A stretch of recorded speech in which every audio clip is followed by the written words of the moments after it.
All right. Hello and welcome to the first ever queer collective Dungeons and Dragons live stream. I am your DM, Dana Sangamon, and this is our illustrious crew who I will let introduce themselves. I'm TX Watson. I am TX Watson on almost every platform, but I'm mainly on TikTok these days. Most pronouns are fine for me, and I'm playing Arei, a human fighter. Based on the order, I'm next. I'm Lemon. I go by Extra Sour Child on TikTok, but just call me Lemon. And I am playing Leif Holiday, the tiny frog person. I'm Brennen. I'm Brennen Beckwith on all social medias, and I'm playing Jackson, a half-orc full himbo. Oh, I'm next. Hi, I'm Mckensea. I'm Mckensea on all platforms. Spelled Mckensea, like the ocean. I'm also playing a character named Mckensea because I'm super creative, and they are a genasi bard. I'm Savvy, and I'm Survivor on every platform, and I'm playing Seph, a half-elf monk. I'm last. I'm so sorry. I just finished setting up my Twitch stream so I can see what's going on. I am Anthony, Token 808 across all platforms, playing Quadel Mage Free, a human variant wizard. And that's me. And I forgot to say that my handle is Dana is Trans on TikTok or Dana_ST_AMAND on Instagram. And I just realized that this camera I need to plug in to make sure it doesn't die during this stream. So while Dana does that, I'll let you all know that this is a production of The Queer Collective. You can follow The Queer Collective at The Queer Collective on TikTok. Mckensea, do you have anything else you want to announce about The Queer Collective?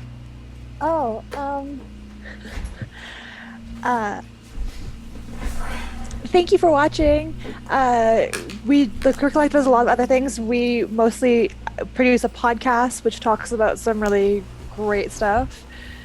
So if you're interested in any of that, come check out our podcast. It's the same thing at The Queer Collective. We would love to see you there. I'm really excited for Dungeons and Dragons, so let's do that. Oh, and we're also on Patreon, also The Queer Collective. We are hoping to fund the continued and growing production of projects like this through Patreon support. Who's got their backstory on why they are in this town, by the way? Who's got that all ready to go? Savvy, we'll get started with you. So I've been spending the last little bit just traveling to these exotic locations to meditate and train. So I just got done training, and I am stopping in this town for the night to rest in civilization for the first time in a while. Okay. Lemon? Alright, so I came into this town with one mission and one mission only. A rich noble's son was known to have one of the best bug collections in the world, and I plan to steal it from him because he's not even using it. Perfect. Who else has their reason ready to go? I am traveling through this town on my way to my next scholarly speak, my next keynote speech, but I am just traveling through, resting for the day.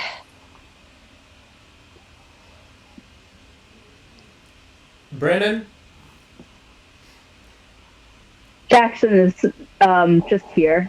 He's hanging out. He's been hanging out for a few days, trying to figure out what he wants to do next. He takes a little while to make decisions. Okay. Anthony. Is that the nice way to say that Jackson's dumb and can't decide to save his life? Yes.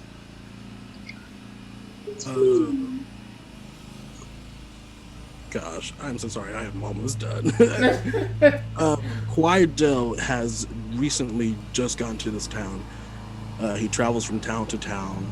He's a wizard. He is looking to make his spell book as big as possible. He's in search for a certain spell, but we'll get into that later. Okay, and TX. Arei is just looking for work right now. Came to town, just basically looking to get hired as a bodyguard so that she has something to do while she figures some shit out. Perfect. Alright, well then let's set the scene. Now, this group of intrepid explorers does not know each other yet. However, each one of them, on their own individual quests through this city, have suddenly found themselves in a precarious situation. Leif, after having gone into the bug collection to attempt to steal it, was suddenly and abruptly taken off track and shoved back into an alleyway by what can only be described as a mysterious shadow. Leif being up here. Jackson, having been in this town for a couple days doing the himbo thing that he is doing, not really sure where to continue off to, not sure where his path is leading him, finds himself outside of a door, outside of the tavern he had just come from, confronted by two. Is it two? 1 second, I lost my page. By 3 drow.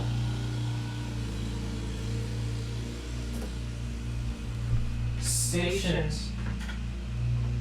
one after another in this alleyway, blocking his path out. Now he tries the doorway behind him, but it is somehow magically sealed shut. Now, Mckensea, traveling through town on her way to her next lecture, finds herself alone on a bridge, moving through town. Behind her, a cart pulls up. There's a magical aura. She tries to cross over, but she can't. She is trapped alone on this bridge. And lo and behold, one skeletal creature shows up in front of her. Seph and Quidel are very close to one another. Quidel having just come from the mage's house in search of a very specific spell, finds himself unable to reopen that door that he just passed through. Another cart with a magical aura appears, blocking his access out of the city. Seph, having come into town to explore, finds herself alone by the water with not much else to go. Not words. Finding themselves confronted by 3 prowling claws.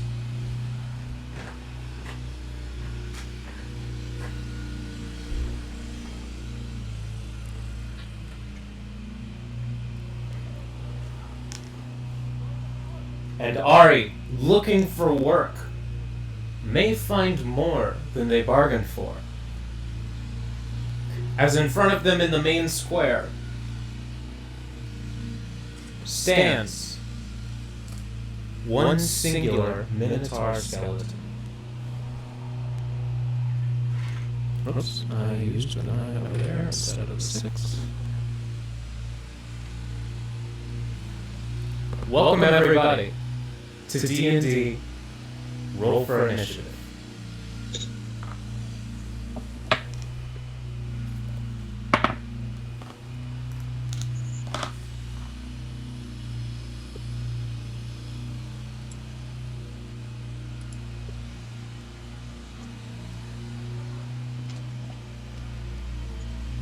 Got 16. Okay. 7. 8.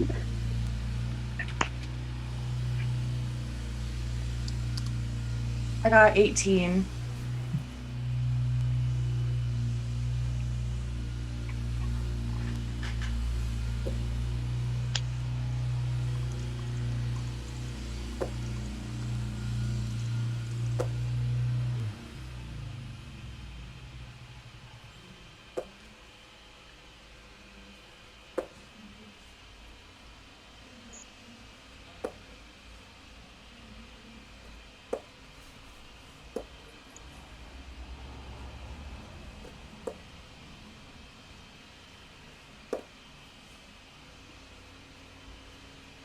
Okay, Leif, I haven't heard from you. 8. 8. Jackson. 8. 8.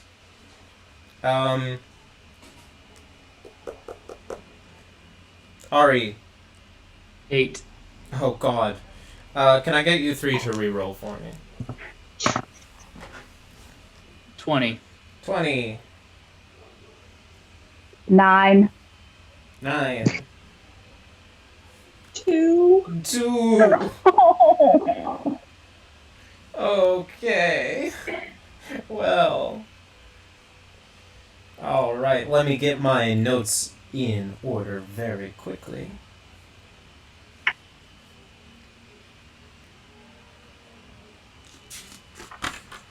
I'm just so anxious right now. If this is anything like Ground Zero.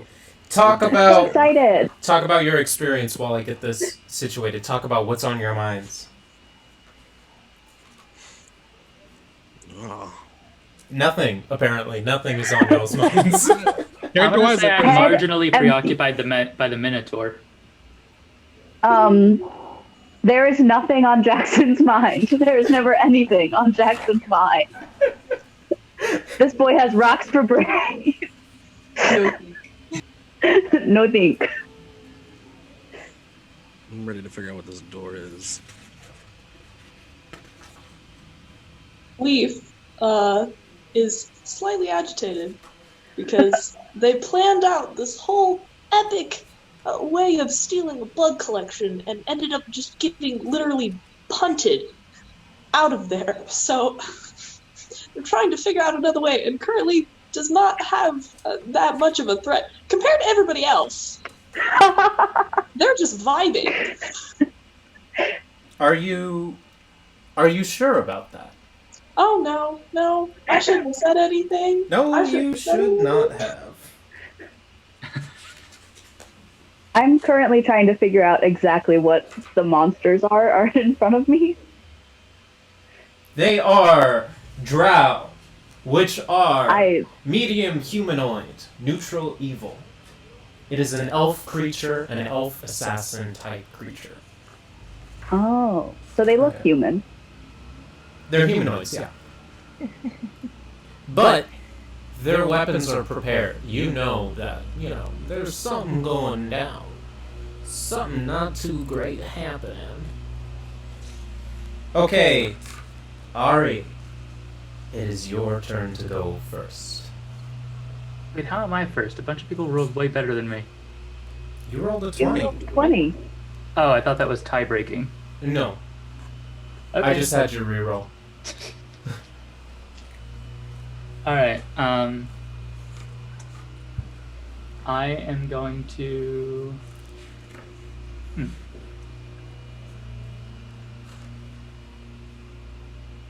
I'm going to move 30 feet up to the right of the fountain. Draw my glaive and ready an action to attack if the Minotaur attempts hostilities towards me or anyone else.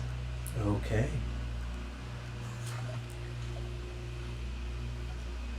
The Minotaur narrows its eyeless...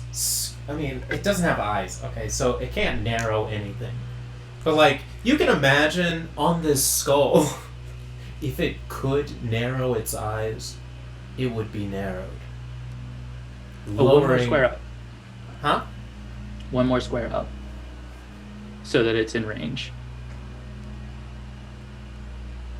I probably didn't count that correctly. Okay. This Minotaur raises its gigantic great axe and screams a blood-curdling scream.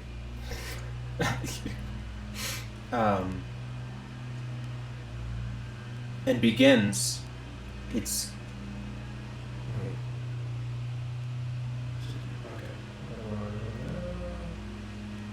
And begins to march forward. Do any of us hear this? Toward me? Towards you. Do you have attack of opportunity? Well, I readied an action to attack it if it attempted hostilities. I am going to take raising its weapon and moving towards me as hostilities. Go for it.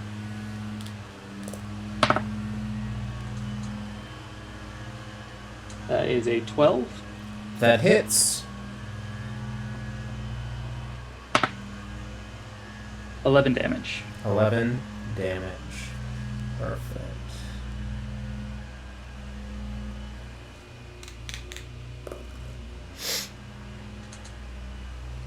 Does...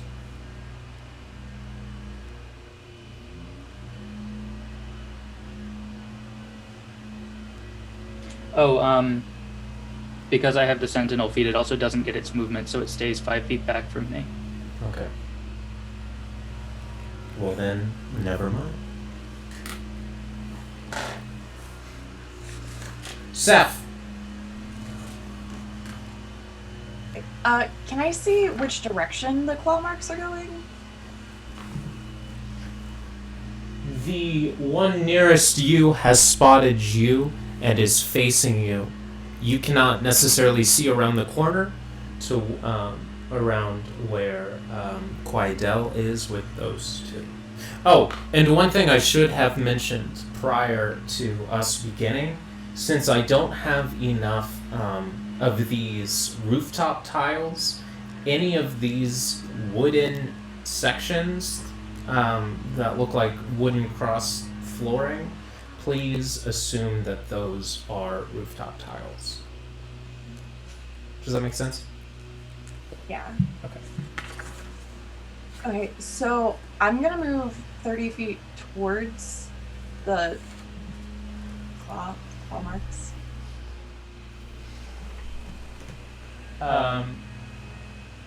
That claw is 20 feet away from you. Oh, is it like a... Hold on. Is this claw attached to something, or is it claw marks? Oh! It's a claw. It's a disembodied hand. Oh, An fun. undead little crawling hand. Oh, fun. Can I draw my short sword and try and stab the crawling hand? That would probably be a decent idea.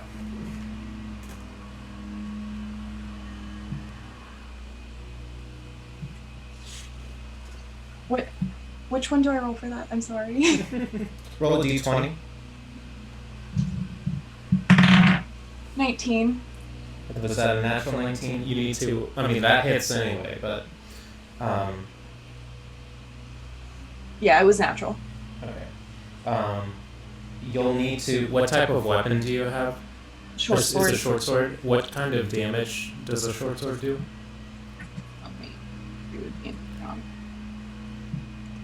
Short sword has a 5-foot reach and +5 hit. I don't. Piercing? Piercing, yes, thank you. Piercing would be dexterity, if I believe correctly. So then you would add your dex modifier to your d20 when you're rolling for hitting. But a 19 hits anyway, so roll your damage. Roll my damage, which is the 4, right? It should be, your Or your short sword should say something like it should give a die 1d. it's 1d6 plus 3. So would I roll a d6 and then add 3? Correct. Got you. 3 is 7. Okay. You strike that disembodied hand, and it yeets itself off into the water, completely dead as an undead disembodied hand can be.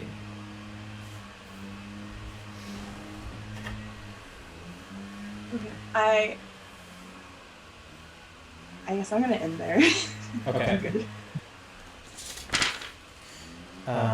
Mckensea. I'm pretty much just like stuck on this bridge, aren't I? Like I'm just kind of like stuck. You sure are. I guess can I jump in the water? Yeah. I guess I jump in the water. Well, roll a dexterity for me. Okay.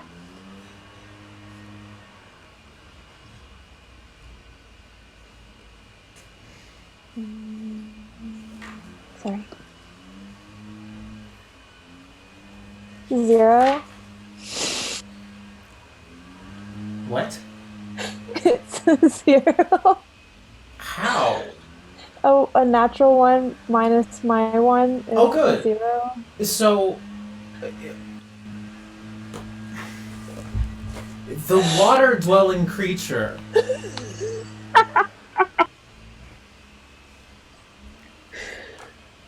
hopping over the edge of the bridge, their leg gets caught. We're not sure how. It doesn't matter how. Their leg gets caught. And they plummel into the water in which is their natural habitat, I would remind you. Somehow, this creature ends up... Roll a d4 for me.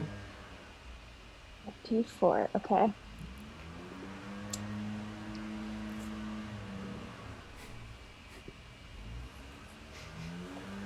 One. Okay. That's fine. Mckensea takes 1 point of damage for stubbing their toe while trying to get into the water.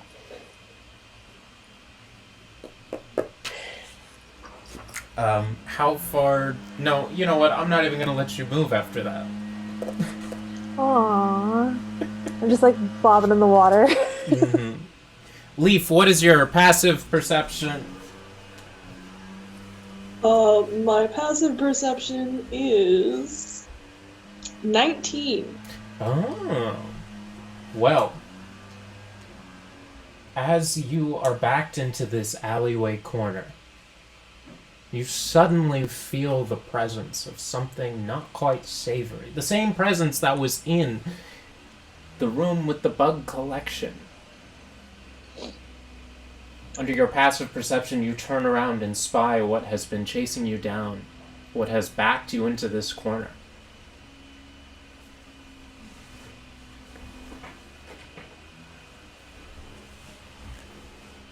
A disembodied, chaotic evil shadow appears. Oh, Now this shadow moves towards you.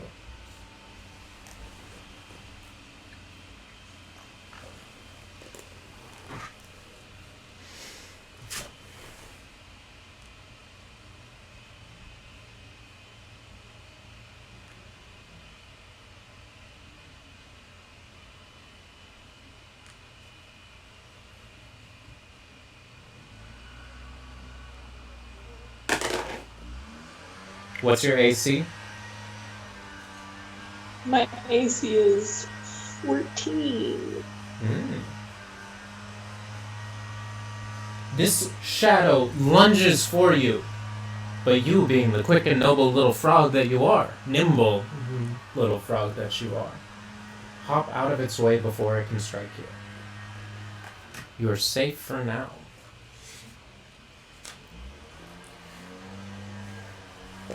I'm scared. I don't like this.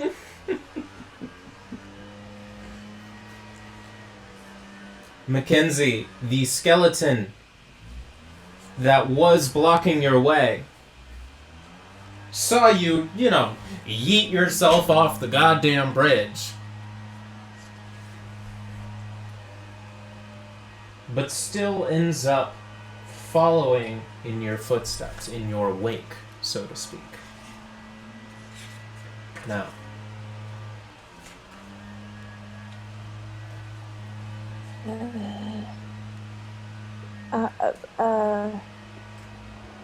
can I just swim towards bitch? you sure can't because it's not your turn right now. Oh, well then why would you address me? Because I'm talking about this skeleton and showing what's Well- around you. Well, so you're just gonna leave me in a death-threatening situation and be like, not your turn. Yeah, that's... Like, you've played No, D&D before, right? Dana does rolls for the opposite characters, and they have the same like things that we do, like attacks of opportunity and stuff. Okay. So that the roll for those actions let you know what's gonna happen. Be prepared. That makes sense. Jackson! This particular draw, at the very, very end, shouts. The other two scurry out of the way a little bit, just enough for him to raise his hand crossbow. What is your AC? 12.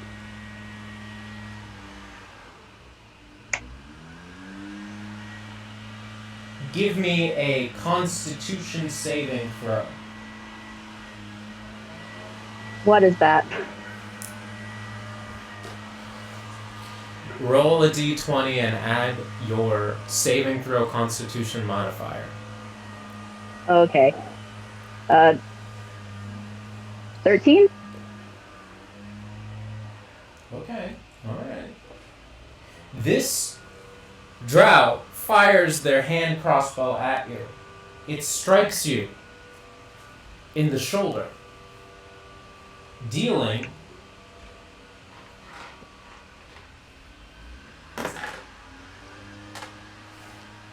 8 points of damage.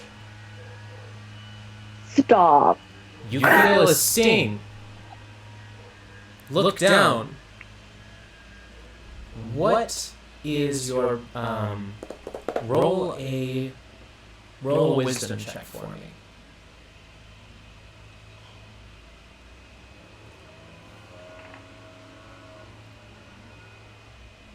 $18. Oh, okay. That was a good roll. Yeah, it I got a was. nat. I got a nat 19. From your knowledge of being around the world, fighting and doing basic himbo things, you recognize that sting. That dart was poisoned. Really? But you know that if you pull it out quick enough, that poison hasn't had time to affect you. You say you rolled the correct on the Constitution throw, so you're not poisoned. That's what I'm saying. Okay. But you know Can I? that those arrows are poisoned. Okay. Can I do something now? No, it's not your turn.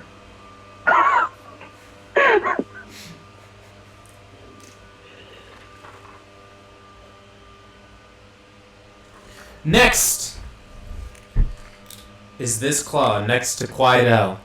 This claw scurries its way over to you. Mm-hmm. What is your AC? My AC is 11. Oh, interesting. This claw My gender studies book? jumps up and strikes you. Somehow, this magically bonded claw that's been scurrying around on its hands is somehow able to jump into the air and slash against you. Well, Quaddle goes, ow, ow, you little shit. Is it deal- still on me? 4 points of damage against you. Fuck. Fuck. Dana's trying to kill me. Alright, is the fucker still on me? It retreats back down to the ground. Can I see it? You can. Alright, I want to cast... It's not your turn yet. What? That claw ends its turn, it's your turn. I say, you little fucker. And then I cast Firebolt at it, which is one of my cantrips.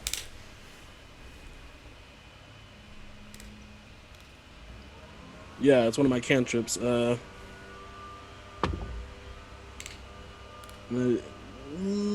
13. That hits. Roll damage. For 1d10 fire damage. Oh, I hope this fucks this little thing up. That's a fucking 1. What, do you add anything to that for your 10? No. You just get a straight 1d10?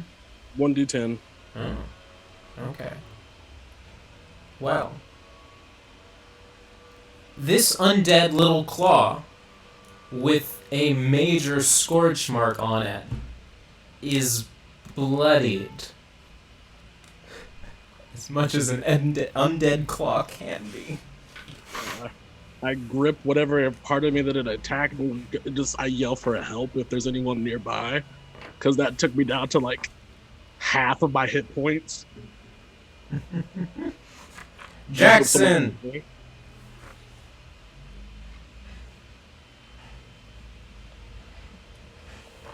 Yes. It's your turn.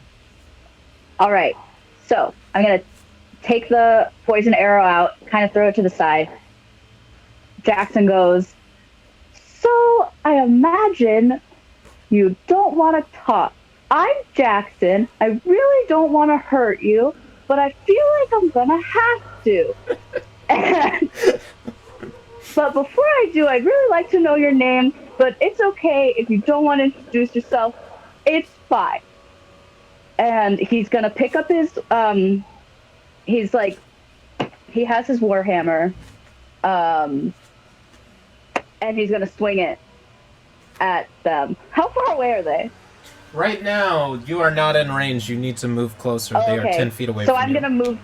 So as I was saying that, I was moving closer to them. Gotcha. Hey, Brennen, Yeah. is Jackson angry about this?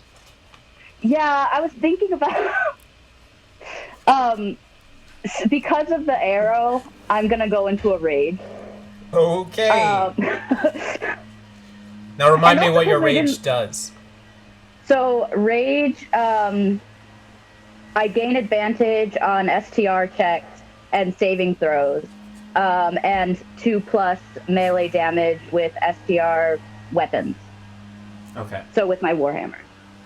So then I swing my warhammer Okay. at the first one. All right. What do I roll? Roll a d20 plus your strength modifier. 7. Does your rage give you advantage or anything? Oh, it does give me advantage. There it is. So that means I can roll again. Yes. 12. That doesn't hit. So you went through all of this stuff, got yourself up in a rage, asked their names, and they did not respond, and then you swung your warhammer at them. But because you're in such a tight, narrow corridor, you ended up just striking the wall. Yikes. I also have resistance. In rage, I also have resistance to bludgeoning, piercing, and slashing damage, just by the way. Okay. Just in case. Just in case. Well, that's good, because now this drow noticed that you may have tried to kill them and decides to try and strike you. What is your AC? 12. Okay. Well, they miss. This is a very narrow corridor.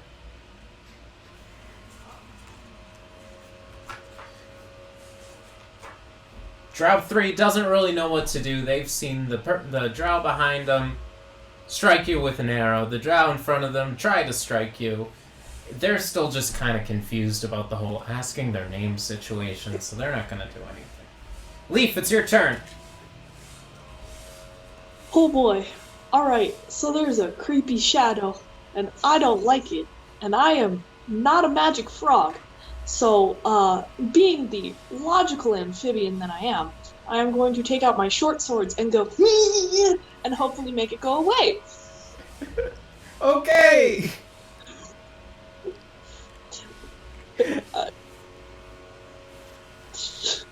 Should I roll the hit? You sure? You sure should. Okay. Oh, so, for the first one, I got a, Oh, no, that's for the hit. Never mind. No, it is for the hit. Yes. An unnatural 20. Oh. Okay. And, Dirty 20. another unnatural 20. I got the same exact roll for both. Wow. This little frog, guys. This little frog. Stabs uncontrollably into what can only be described as a magic shadow. Somehow, despite there being steel against magic, every hit lands until this shadow dissipates into the ether. You go, Leif. It was scary. I didn't like Leif it. is doing way better than the rest of us. Leif's doing Right, the great. frog is being the rest of us. Right. I would remind everybody that this frog is less than a foot tall. Okay. Size does not matter. Now, claw number 6 down here saw what you did to its compatriot, and in its little magical claw brain, understands that it needs to get the fuck out of here before you fuck it up. Arei, it is your turn. Alright, I think I need to prioritize damage over reach right now. So I am going to drop my glaive at my side, use my bonus action to draw my greatsword, step in 5 feet, and attack. Okay. 17. That'll hit. Just 1 sec real quick. Sure.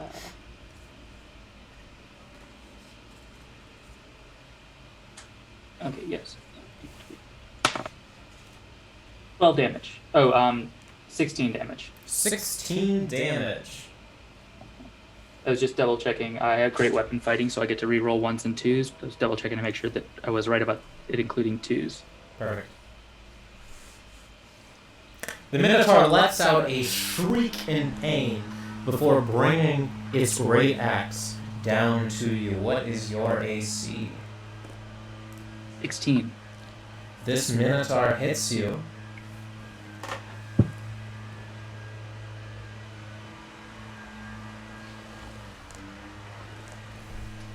With... Stand by.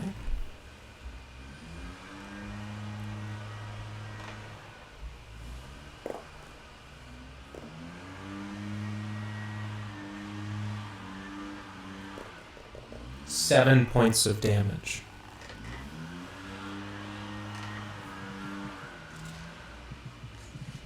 Seph, it is your turn. So I heard someone screaming around the corner, so I guess I'm gonna go check on them. So as far as 30 feet will get me towards the yelling. Towards Quidel? Yeah, towards Quidel.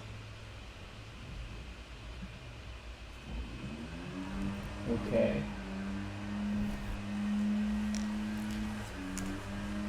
You open up and see a very burnt, crisp, chicken nugget looking claw on the ground like one that you just destroyed. You see Quidel, hand at his side, grasping a wound. Quidel says, little fucker got me. That's rough, buddy. How close am I to the hand? You are 10 feet away. Hold on.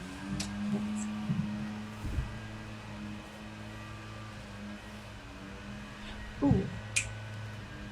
I am going to... I'm gonna throw a dart at it. Okay. Yeah, okay. And that one is... a 10. A 10 does not hit.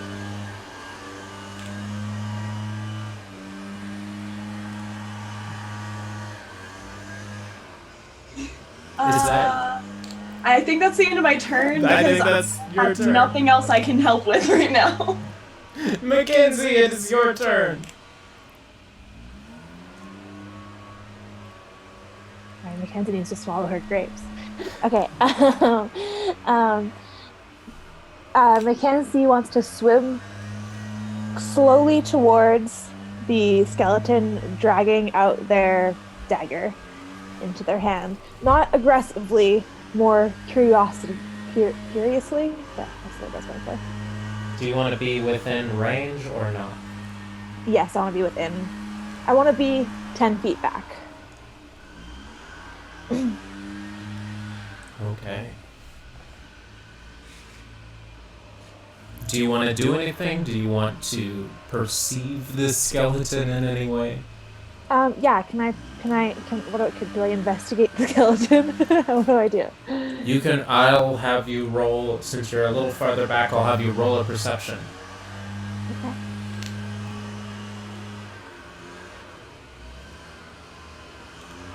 $16. Oh.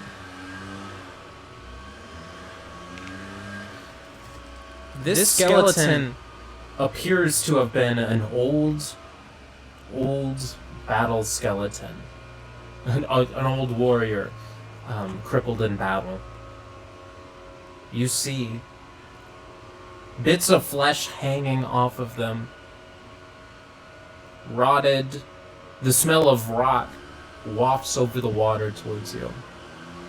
This is clearly not a friendly thing.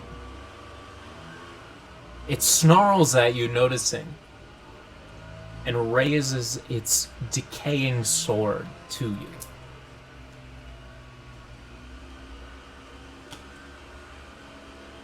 Okay. Can I...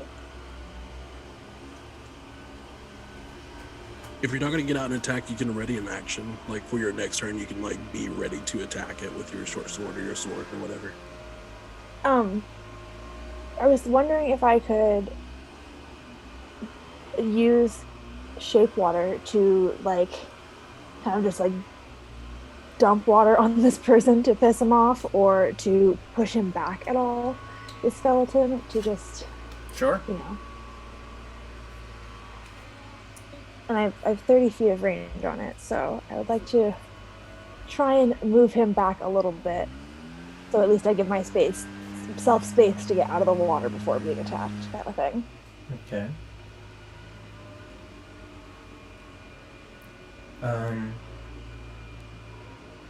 Roll a... I'm going to call it strength. Roll a strength check for me.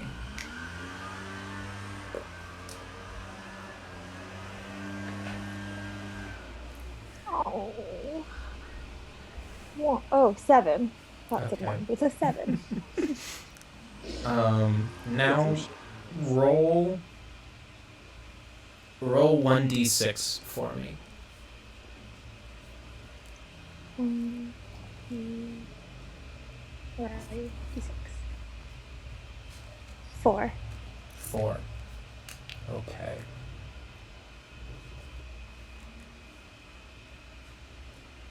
This skeleton, having been hit by a barrage of water, and having also rolled a critical fail, trips over themselves and into this pile of leftover barrels. Unable to get up, they are now on their back within this pile of barrels. But you notice that they may or may not have stabbed themselves during the fall.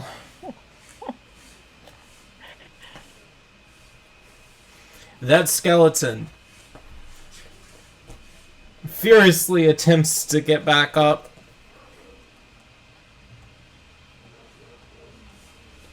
And shrieks at you, pulling out their short bow and firing it into the water. I'm going to give you advantage because you're in the water. What's your AC?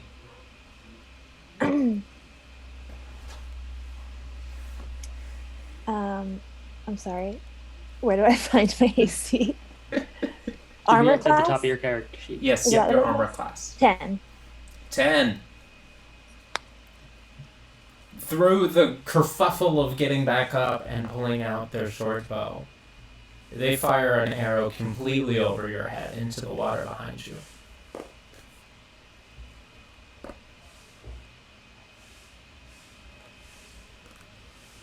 Okay, but they're standing back up already. They're standing So back. they're back to exactly where they were before I threw water at them. Correct. They're slightly damaged. That was not what I wanted. Well, what can you do? It was their turn next. Can I just... I'll leave my roll by putting away my dagger and bringing out my longsword. Okay.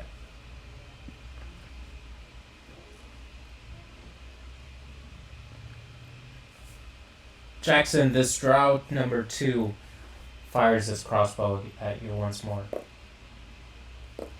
What is your AC? 12. It misses you, flies directly over your shoulder. You can see the look of slight annoyance in all of their eyes in front of you.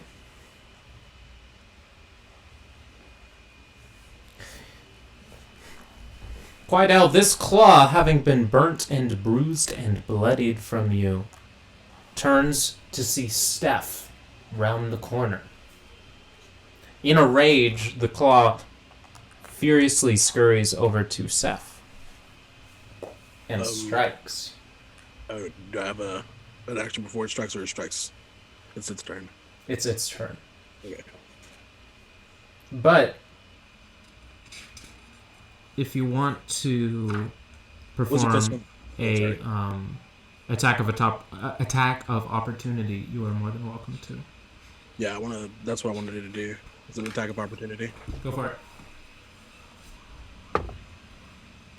Nat 20. Nat 20. I don't even care what damage you roll. It has 1 hit point left. Well, I'm gonna roll a d4. Let's see what's going on. 4 points of damage. Great. It is very dead. Little It fucking shit slash me. I didn't even do anything to you. And since you rolled a d20, I want you to give me a cool 80s action movie one-liner. I guess you can call that a low 5. And then I look at Savvy and I go, eh? That's so good. I look at Savvy and I go, eh? Savvy, how do you respond? Thanks for the help, buddy. No problem. Nice to meet you. Quidel made free. And I extend my hand. I know you're far away, but I walk over and I shake your hand. You can't walk over. We are still in combat. You hold your hand out awkwardly. Seph, nice to meet you. And I put my hand down. Jackson, it is your turn. Okay, I'm still in rage, right? I get rage for 10 rounds. You sure do. Okay, so I try swinging my warhammer again at the one right in front of me. Perfect. I also say as I'm swinging, please can we work this out?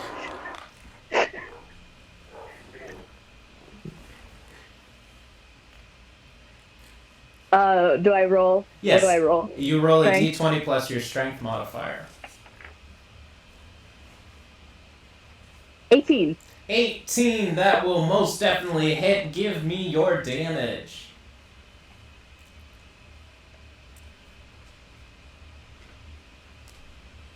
+11. Plus 2. 11. Plus 2 because of the melee damage with rage. So Plus the 13. rage. All right. As Jackson, right after Jackson said, "Please, can we work this out?" He swings his warhammer at this drow's face, knocking his head clean off. There is now just a headless being in front of him that crumbles to the ground. Jackson just played croquet with one of these assassins. I mean, I think cricket also works. I think cricket probably does also work. Let's not bring cricket into this.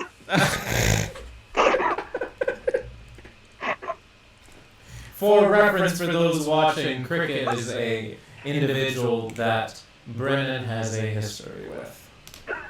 Let's leave that at That was generous. yeah, it's more than a history. Roll an intimidation check for me, Brennen. Okay, give me a second.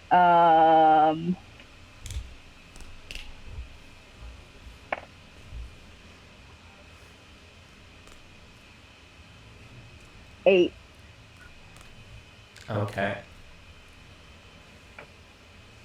Now, it is this drow's turn, who sees you yeet the head of his compatriot off of their body,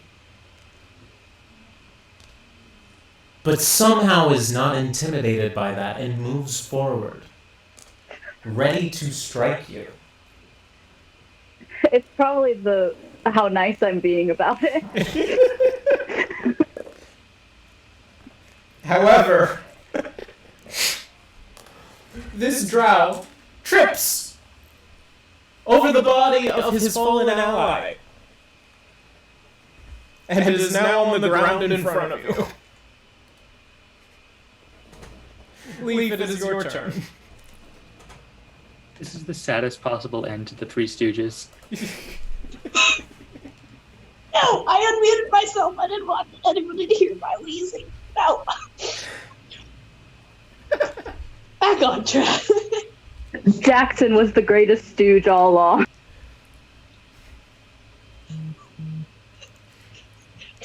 Back on track. I have dispelled the weird, creepy shadow that was giving me the heebie-jeebies. So now I'm gonna want. What? With your passive perception, you can hear Arei and the Minotaur in the main square fighting. Okay. You gave me a heart attack. I thought there was another one. I'm going to hippity-hop out of the alleyway in which I am and try and take a peek. I probably won't make it this round, but kind of look around with my beady little eyes. What's your speed? It's 15 feet. You are 1 foot tall. That makes sense. Yep. I'm very, very slow. All right, you make it. You make it just around that corner. Yay! You can also use your action for movement. Yes. I don't know if you did that. Yeah. Do you want to use your your action to move a little bit farther? Yes, please. All right.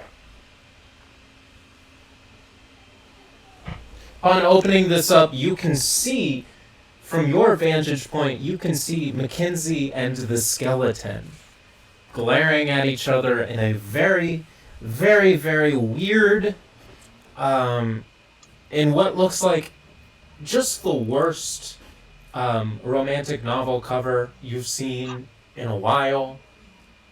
The skeleton and the mer person. You're not sure that one should have ever been published. Okay. This claw, having seen its compatriot burned and then clobbered,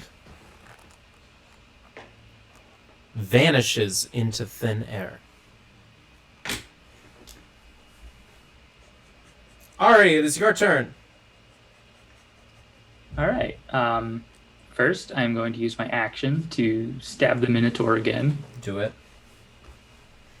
I think really not so much stabbing as just like using the sword as a hammer and breaking its bones. Cool. 13. That'll hit. 14 damage. 14 points of damage. You can see that this Minotaur is bloodied. All right, and I'm going to use Second Wind to recover 1d10 plus 1 HP. Go for it. That's 9. Which is all of it, so I'm back to full. Perfect. And I'll end my turn there. Well, that's good you're back to full, because this Minotaur is now pissed at you and strikes one more time. Remind me once again what your AC is. 16. 16. It does not hit. It glances off of your armor in what just is the worst strike of this Minotaur's life after being hit over and over again by your sword and being It's bloody. not used to not having that arm bone anymore. Sure isn't. Alrighty then, Seph, it is your turn. Am I aware of any of the other commotion going on? What is your passive perception?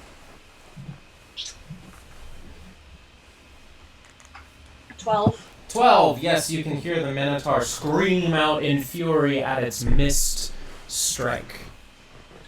Okay. Buddy, are you gonna be good if you stay here for a second, and I'll come back for you with help because I'm useless for like healing. But if I leave you and go figure out what that is, are you gonna be good? Crowder goes, yeah, I'm fine. It's dead. I killed it. You're good. I'm gonna see Okay, what's I'll behind come back this. for you. I promise. Appreciate you. Okay, cool. So I'm going to use my 30 feet to head towards the sounds I hear elsewhere. I think that's all I can actually do. I think that gets me, like, around the corner. You can use your action to go another 30 feet if you would like. Oh, sweet. So can I do that as well, please?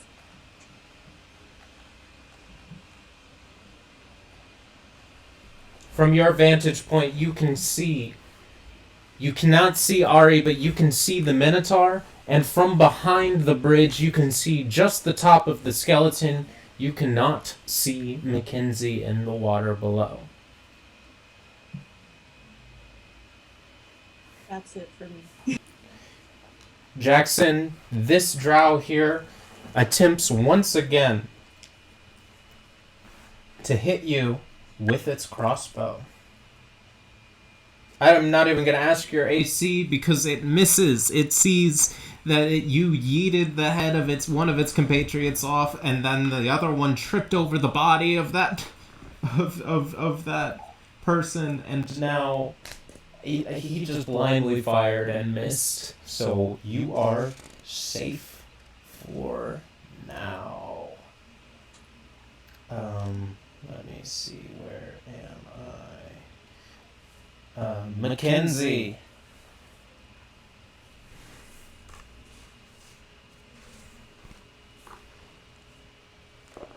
Mckensea, it's your turn.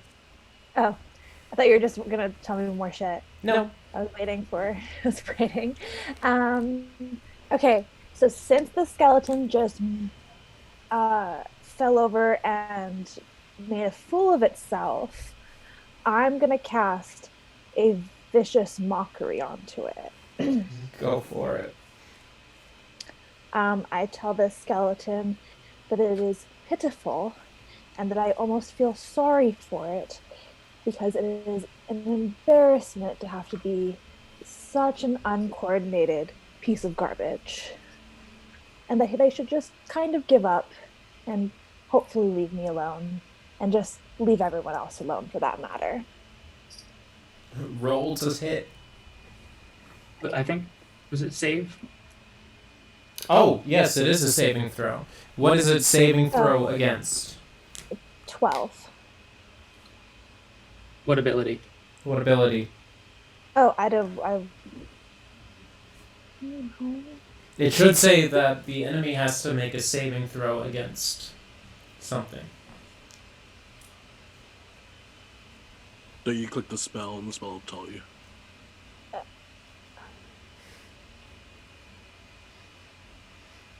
Attack save, it says wisdom 12. So it has to beat a 12 wisdom. Okay. It does not, your words, harm this undead skeleton who, presumably, whose brain has rotted and decayed many, many eons ago. Somehow your words still hurt it. How much damage does it take? Decay is why it doesn't remember you tripping off the bridge. I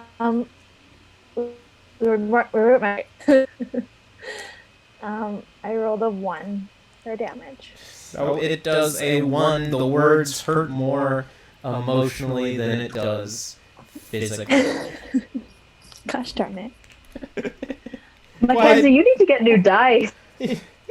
I know! Like, D&D Beyond is fucking with me today. Quidel, it is your turn. What is your passive perception?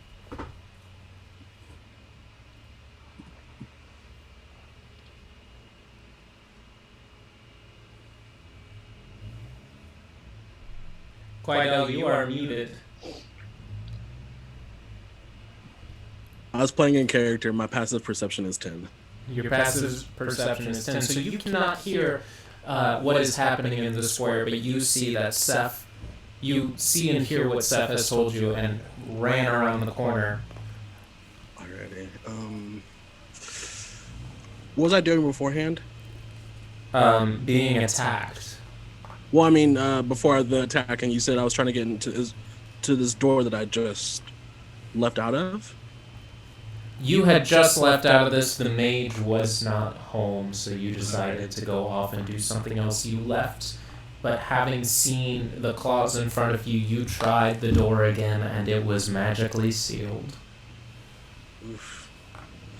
Kind of makes me think if it was sealed, maybe there's something in there worth checking out, but there's also, I don't know, I think since I'm out of the danger, I want to repay the favor to the person who tried to help and follow behind Seph.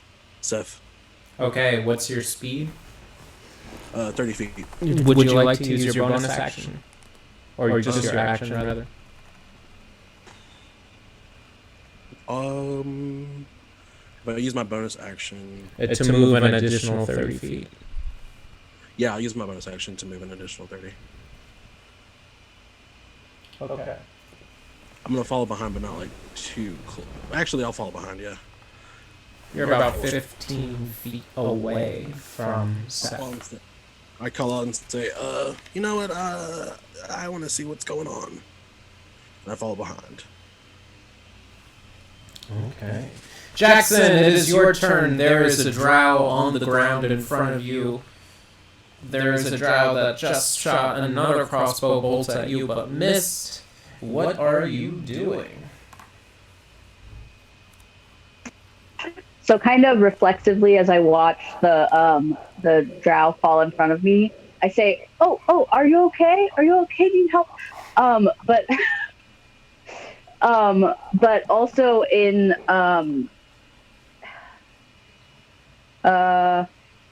yeah, I'm gonna, as he's going down, as I'm like apologizing for him falling, I also want to take a swing at him. Okay. Take a Because swing. he's right in front of me. He's in range. He's right in front of me. Yeah. Yeah, so I'm gonna take a swing. Nat 20. Oh no. Oh my fucking god. The mixed messages Jackson sends. I love that. Jesus. Jackson's like, I feel so bad. I'm going to destroy you. Like, it's fucking hilarious. Roll damage for me.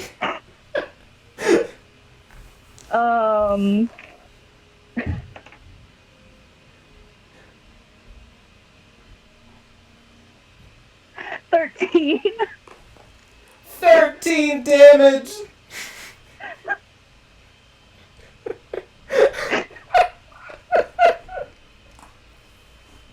This drow who has already fallen on the ground over his dead compatriot. Okay, I want to set the scene. You know at those carnivals, those strongman games of raise the hammer and strike down and ring the bell? Jackson does that on this boy's head. Jackson brings his warhammer down, crushing the skull of this drow somewhere, somehow, in the far-off distance. A bell rings, giving him the grand prize. This drow is dead. Roll an intimidation check with advantage, please.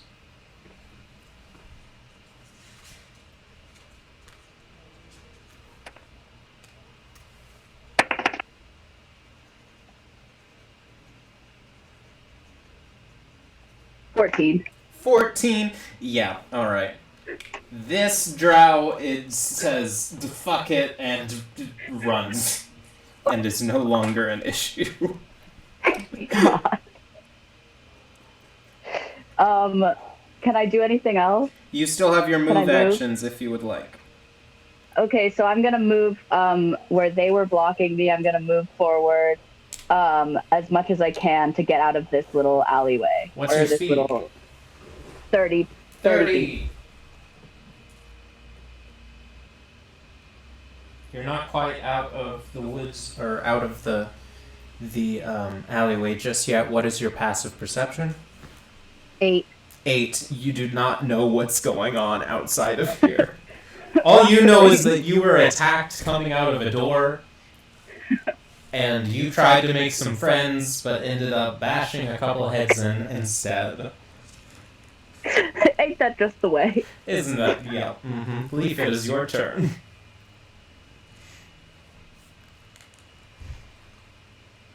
Wait, can I do one thing? Depends on what that one thing is. As that one runs away, I go, sorry about your friends! I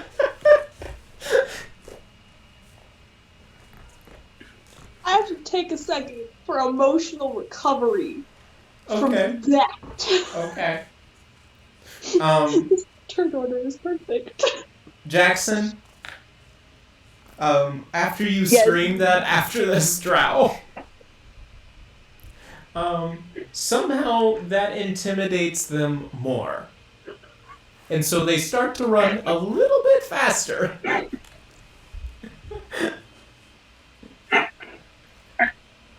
Leif, whenever you are emotionally prepared. Never. I'm gonna head towards that the mermaid and skeleton awkward romance going on. Great. See if I can make it with my teeny tiny little legs. I am assuming that you are going to use your action to Yes. go twice. Okay. Yes. Just hop really fast.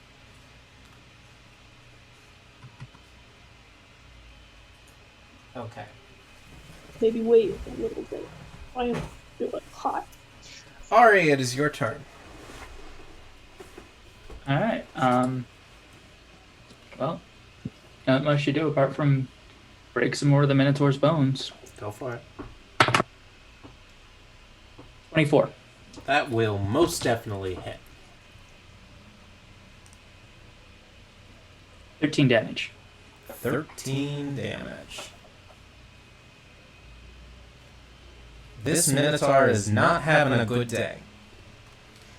Is there anything else you would like to do? Yeah, I'm gonna move one square up and to the left, so just staying within its range, but moving over towards Mckensea. Perfect.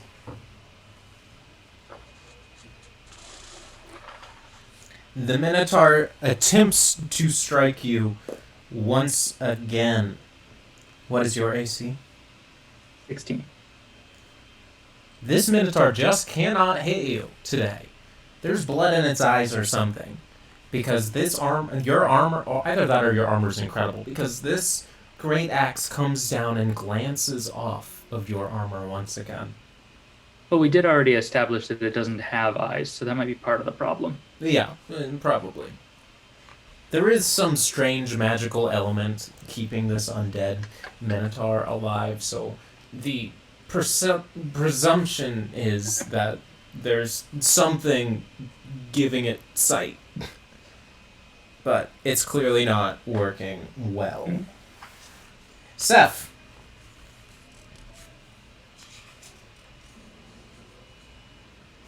Can I... I'm going to move towards the Minotaur, and I don't think I can make it in 30 feet, right? That's a long way. No, most definitely not. So can I use my bonus to go extra? You sure can. Thank you.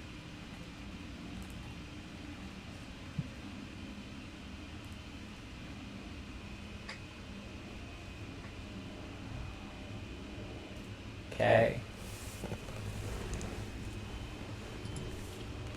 Remember that you can see that skeleton. Mckensea, it is your turn. Okay. So everyone's kind of coming to my direction, which is nice. Thanks, guys. I think I'm going to swim towards the skeleton and stab him with my longsword. Can I do such a thing? Go for it. Roll. Okay, that's what I'm doing. Rolled for the longsword. Yes.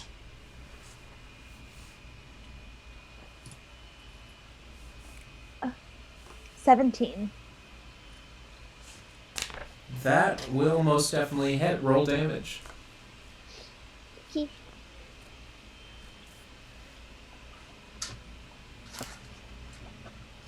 Three. 3. All right.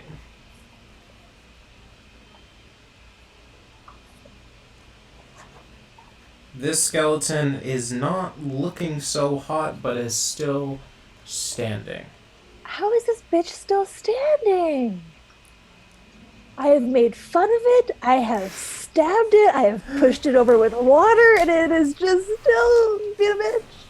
Mckensea, it's because you're making terrible rolls. Yeah, it's because your diet sucks. Wow. I have splashed it. I have said mean words. The ace on that skeleton is fucking ridiculous. It is a skeleton, and I don't get it either. Can I finish my move by jumping back in the water? By disengaging? feet? You Yeah. can disengage for 5 feet. Yeah. Okay. This skeleton, furious, spins around to see that Seph is behind. Comes up and attempts to strike Seph. Seph, what is your AC? 15. 15. Throughout this kerfuffle of being attacked and being told very mean things by the poor lady in the water, by the poor them in the water, this skeleton attempts to strike you. But apparently it still has some water in its eyes from that weird cube of water that hit it. Because it misses. Skeleton eyes. Quidel! I just do the same. I follow behind Seph to get to the same area. Copy. Or at least like 5 feet behind. Wait. Yeah. Oh yeah. No, I get as close to. I want to get as close in range where I can see the skeleton. As close as I can. If I don't get that far, then I'll use my bonus to get closer. You make it. You are 15 feet away. I can see it as a bonus. Do I have a bonus action? No, but if you have a feat that has something. Well, yes. You use your move action. You use your movement. You use the action. If you do have a bonus action, you are allowed to use it. Bonus action in combat. 2 weapon fighting. I can totally see it. I see it. Okay. So can I cast a firebolt? I'll allow it. Sweet. I cast firebolt at the skeleton because I see it attacking the person who tried to help me. Mm-hmm. So there's a +5. Does an 8 hit? It does not. But because this skeleton's not having a good day, I'm gonna give you advantage. Sweet. Oh, fuck. Well, that was a 7, so. Okay, well, you don't hit it, even with advantage. I'm sorry. I'm sending these dice back. Jackson! And my turn. Okay. I am gonna try get out of this alley. And just go. How much can I hear of what's going on? Oh, you don't know shit right now. I don't know anything. I can't even hear the Minotaur or anything. Nope, not yet. Okay, so I'm gonna go out of the alley, and turn. I don't know my direction. Turn towards the main part of the city. Okay. As far as I 30 feet. As you get to this corner, all of a sudden, it hits you like a ton of bricks. You hear the screams of a minotaur and fighting. How you did not hear this before is a guess. It's a mystery to everybody, but you, the himbo, understand that it's just what happens. You just kind of stumble upon fights sometimes.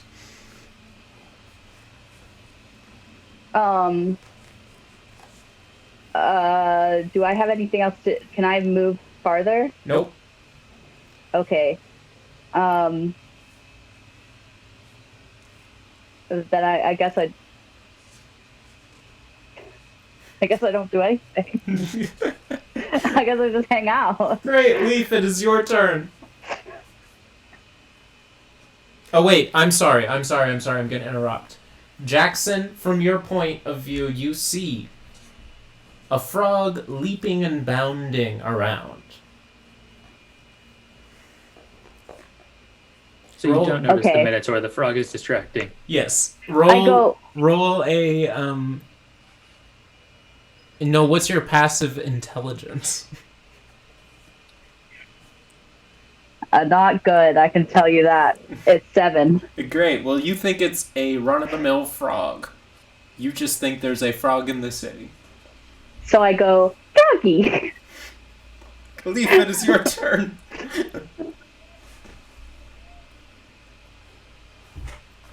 I may not be a barbarian, but I feel rage at the current moment. First, I'm gonna keep jumping, but I'm gonna jump backwards. I'm gonna look at the giant himbo man who done addressed me as froggy, and I'm gonna go, no! No! Turn around, go away. Nope. Not included. No. Roll an intimidation check And Jackson, roll a intelligence save. What's the difference between a save? What's a save? So no, it doesn't matter. It doesn't matter. I rolled a nat 1. It doesn't matter. Doesn't matter.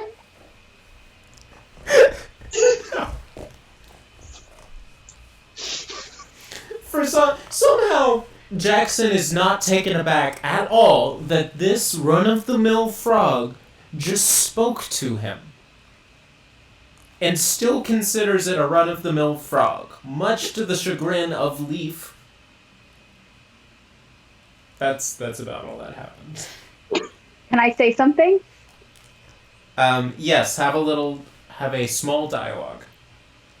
Oh, hello. My name's Jackson. What's yours? Jackson, roll a charisma.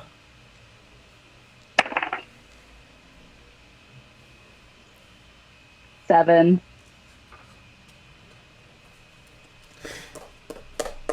Are you sure?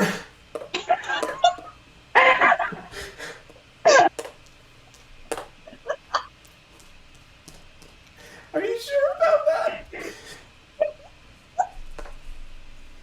Yeah, I rolled a 5 and my charisma plus is 2. I'm gonna give you advantage because you startled Leif. It's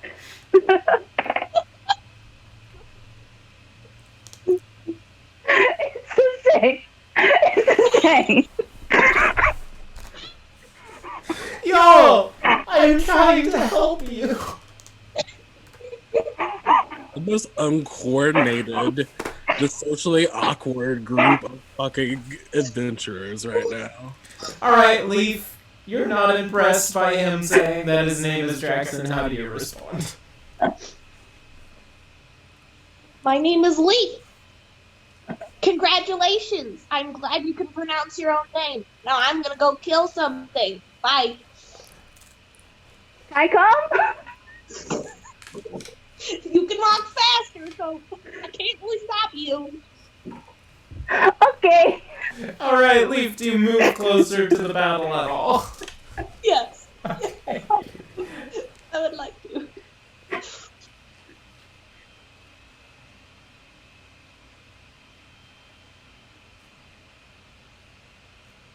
You come around the corner into clear view of Arei and the Minotaur. And speaking of which, Arei, it is your turn.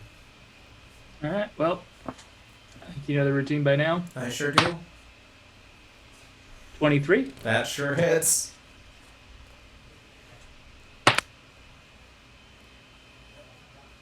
$12. 12 points of damage.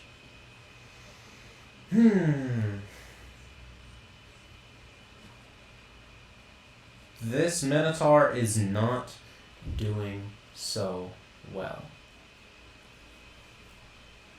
And with fury, it raises its great axe once again.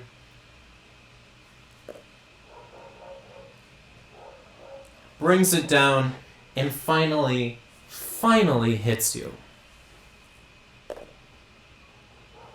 Whoops. Wrong die. And I dropped a die. Stand by. I will have to look for that one later.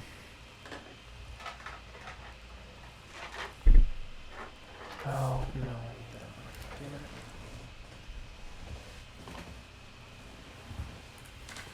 no. Somebody roll a d12 for me.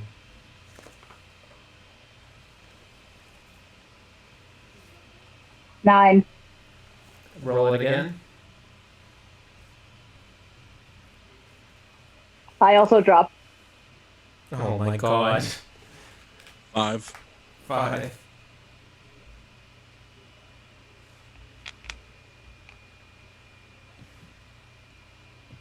Is that Gotta get plus them. something? Gotta get dice rollers, guys. That's what dice rollers to prevent it. You're The a Minotaur dice roller. deals 18 points of damage to you, Arei. Alright, well, I'm on death saves. Oh, shit. I'm level 1. Yeah, I know. We gotta walk fast. I don't think it's mechanically possible to have 18 points of HP at level 1. Well, we'll see. You know what, actually, since you're on death saves,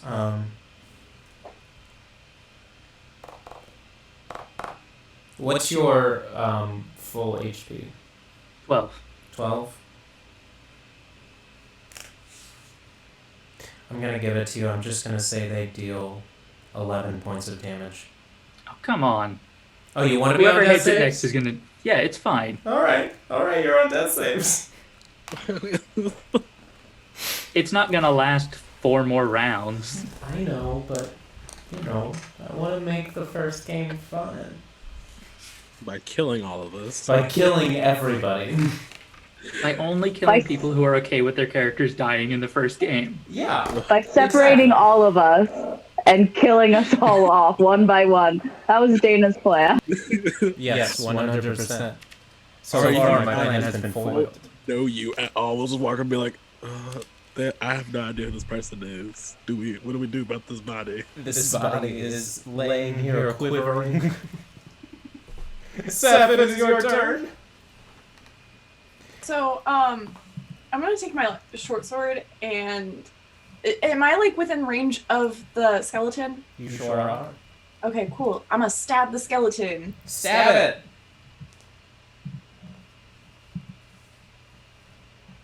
Ooh, not a dirty 20. Oh, dirty 20 definitely hits. Roll your damage. 6. 6. I want you to describe how you kill this skeleton. Quick and fast. Just a good old... Where do you strike it? Right in its little skeleton ribcage. Right in its little skeleton ribcage, and instead of going through the ribs like you think it would, somehow, it meets with magic, and that magic is destroyed. And as that magic dissipates, the bones of this skeleton crumble into dust onto the ground in front of you. You smell the scent of rotting corpse and mildew waft up as that dust crumbles to the ground. And after you kill it and retract your sword, you give a little, ugh. Minor regrets. Can I also move towards the Minotaur? You sure can. How far am I from it? I'm sorry, it's really hard for me to, like, count. If you wanted to be within range of it, you would be moved 25 feet. Cool. Can I move 25 feet and use my bonus action? If you have a bonus action to use. I do. So I'm going to use Unarmed Strike. And that is 6. 6 against their AC? 15. Wait. Yeah, my AC, right? No. You rolled something, correct? Yeah, I rolled a 6. You rolled a 6. I'm going to give you advantage because this Minotaur has just killed somebody and is excited about that. Okay, cool.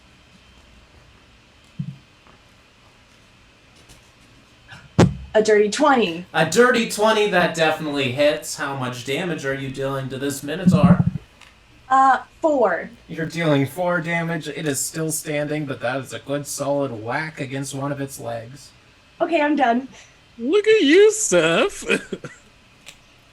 All right, Mckensea, it is your turn.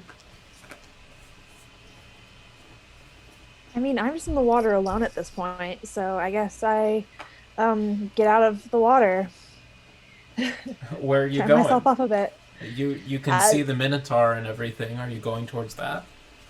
I think I would go towards the skeleton to make sure Seph is okay, the person that helps me out. So I would start heading in that direction. Okay. Make sure that they're good. You get out of the And that's water kind of it. and notice the pile of bones. You turn and see Quidel for the first time. And you notice that Seph ran towards the Minotaur. I go, do I get to say anything, or should we just notice each other? Give a very brief introduction remark. What's your race again? Sorry, because I'm trying not to do the thing that I did during the thing. They're a bard. That's not your race, that's your class. The genasi? Yes. Genasi. Quidel goes, water genasi. Out of the water. Nice to meet you. Quidel made free. Now I extend my hand in the very awkward way that Quidel does to... Mckensea places their hand ever so awkwardly into Quidel's and said, No, pleasure. you don't, because you're still too far away. Oh, I guess... That's my thing, I'm so sorry. I have a bad spatial distance. I just kind of like wave awkwardly and go, pleasure. Cool. Okay, Mckensea, you still have some movement left. You can decide to move. Where's Seph? Like, where's the person that helped me out? Again, I would like to be kind of helping them. Or if it's moving towards the Minotaur, I will also be moving towards the Minotaur. Yeah, Seph is struck the Minotaur, so is very much in range. I will start heading in that direction to be of service. Okay.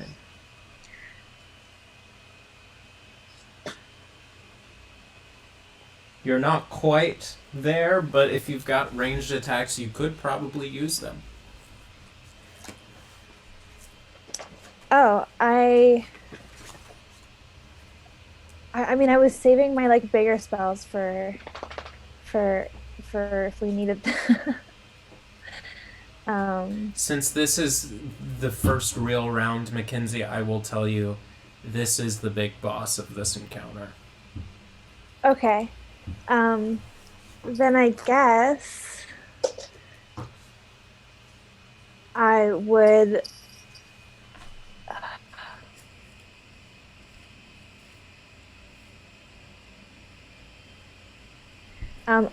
cast a dissonant whisper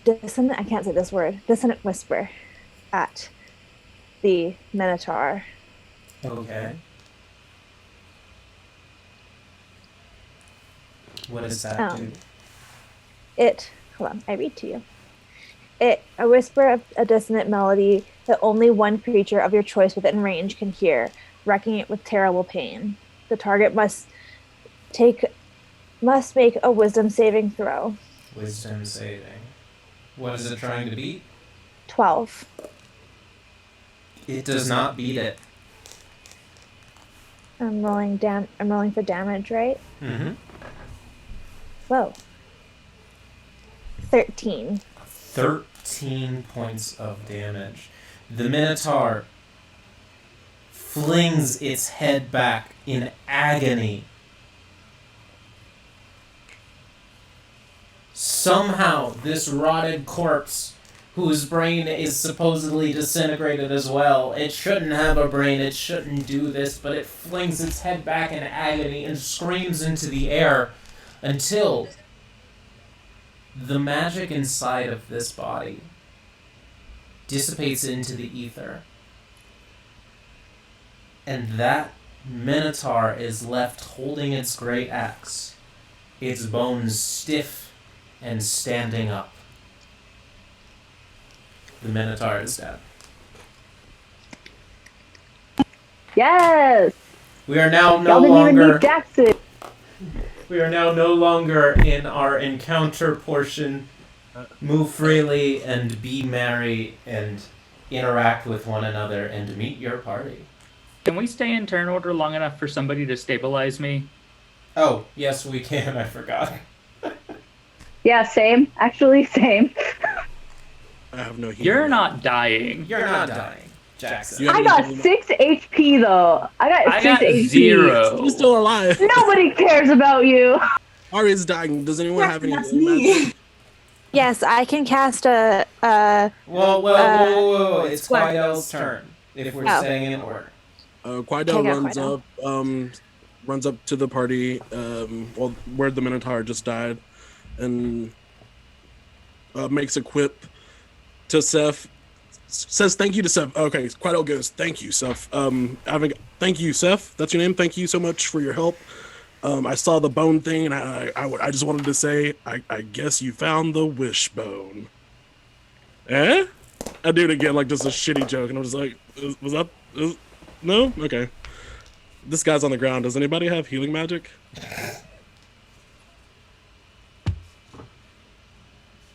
Okay. Nobody has healing I have healing magic. I have Everyone healing just magic. stares Alright, at well, me. we have to wait till your turn before you can... Okay, well, Yep. then It's my turn. Jackson, it is your turn. I'm gonna follow after Leif, and so Leif's running in front of me. I Yes. catch up to him real fast, right? Mm-hmm. And I go, still believing that Leif is a 100% like just a normal frog. I go, you're quite tall for a frog. Remember, this frog has a full-on backpack and is wearing clothes. Jackson's got rocks for brains. I go, you're quite tall for a frog.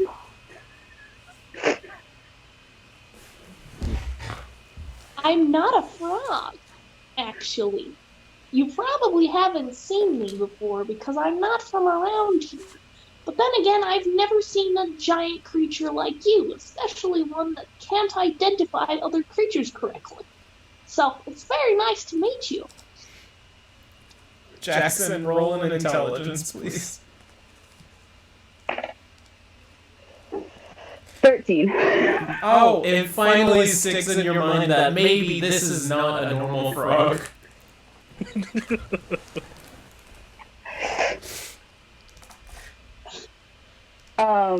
I go, would you like some assistance getting around? Are you gonna call me Froggy again? No, if you don't want me to. Oh, what are your pronouns? My pronouns are they, them. Thank you for asking. Mine are he, him. Oh. Mine are he, him. Yeah, you want to go on my shoulder? Yes, please. I bend down so they can climb up on my shoulder. Okay. Do you want to use the rest of your movement to get a little bit closer to the party? Yes. Now this is a very nice view. Thank you. Yeah, I forgive I like you. it up here. I'm sorry. Thank you for forgiving me. I am going to say that your conversation was your action move, so you only get to move 30. Leif, it is your turn. You are now sitting on the himbo's shoulder. I would like to swing my tiny legs back and forth and be very comfortable in my new spot, because as a apology, I get a basic throne in which I can sit upon and be escorted everywhere. Roll a dexterity. Oh no. Oh wait, I'm a rogue. Never mind. I'm not worried about it. Don't say that before you roll. I got a nat one. While you are attempting... Nice. While you are swinging your legs back and forth on the himbo's shoulder, the himbo moves his head a little too quickly and knocks you off of his shoulder. You land back first onto the ground. Roll a d4 for me.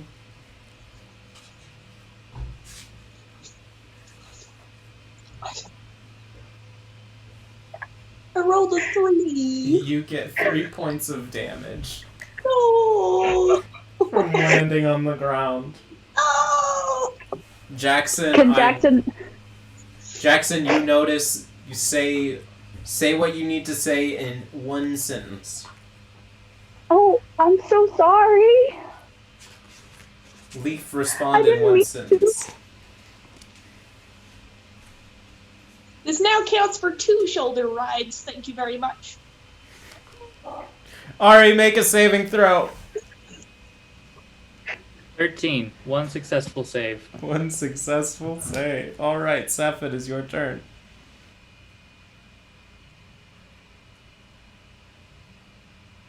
Right now. So, I awkwardly acknowledge the fact that Quidel thinged me. You're welcome. I was more concerned about the hand, but you're welcome.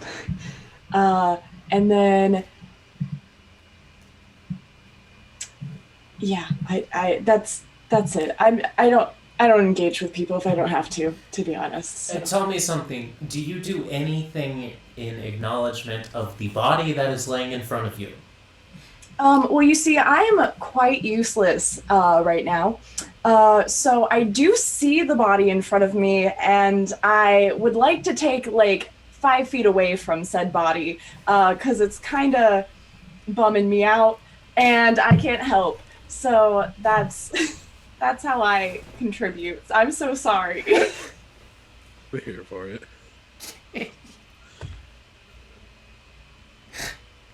Mckensea! This action. I know this has nothing to do with me, but I'm watching this action just like, okay. Who's the most injured bitch? The one on the ground making saving throws to see if they remain alive. Arei. So Arei. Okay, so I cast a healing word onto Arei.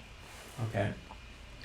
It's 1d4, right?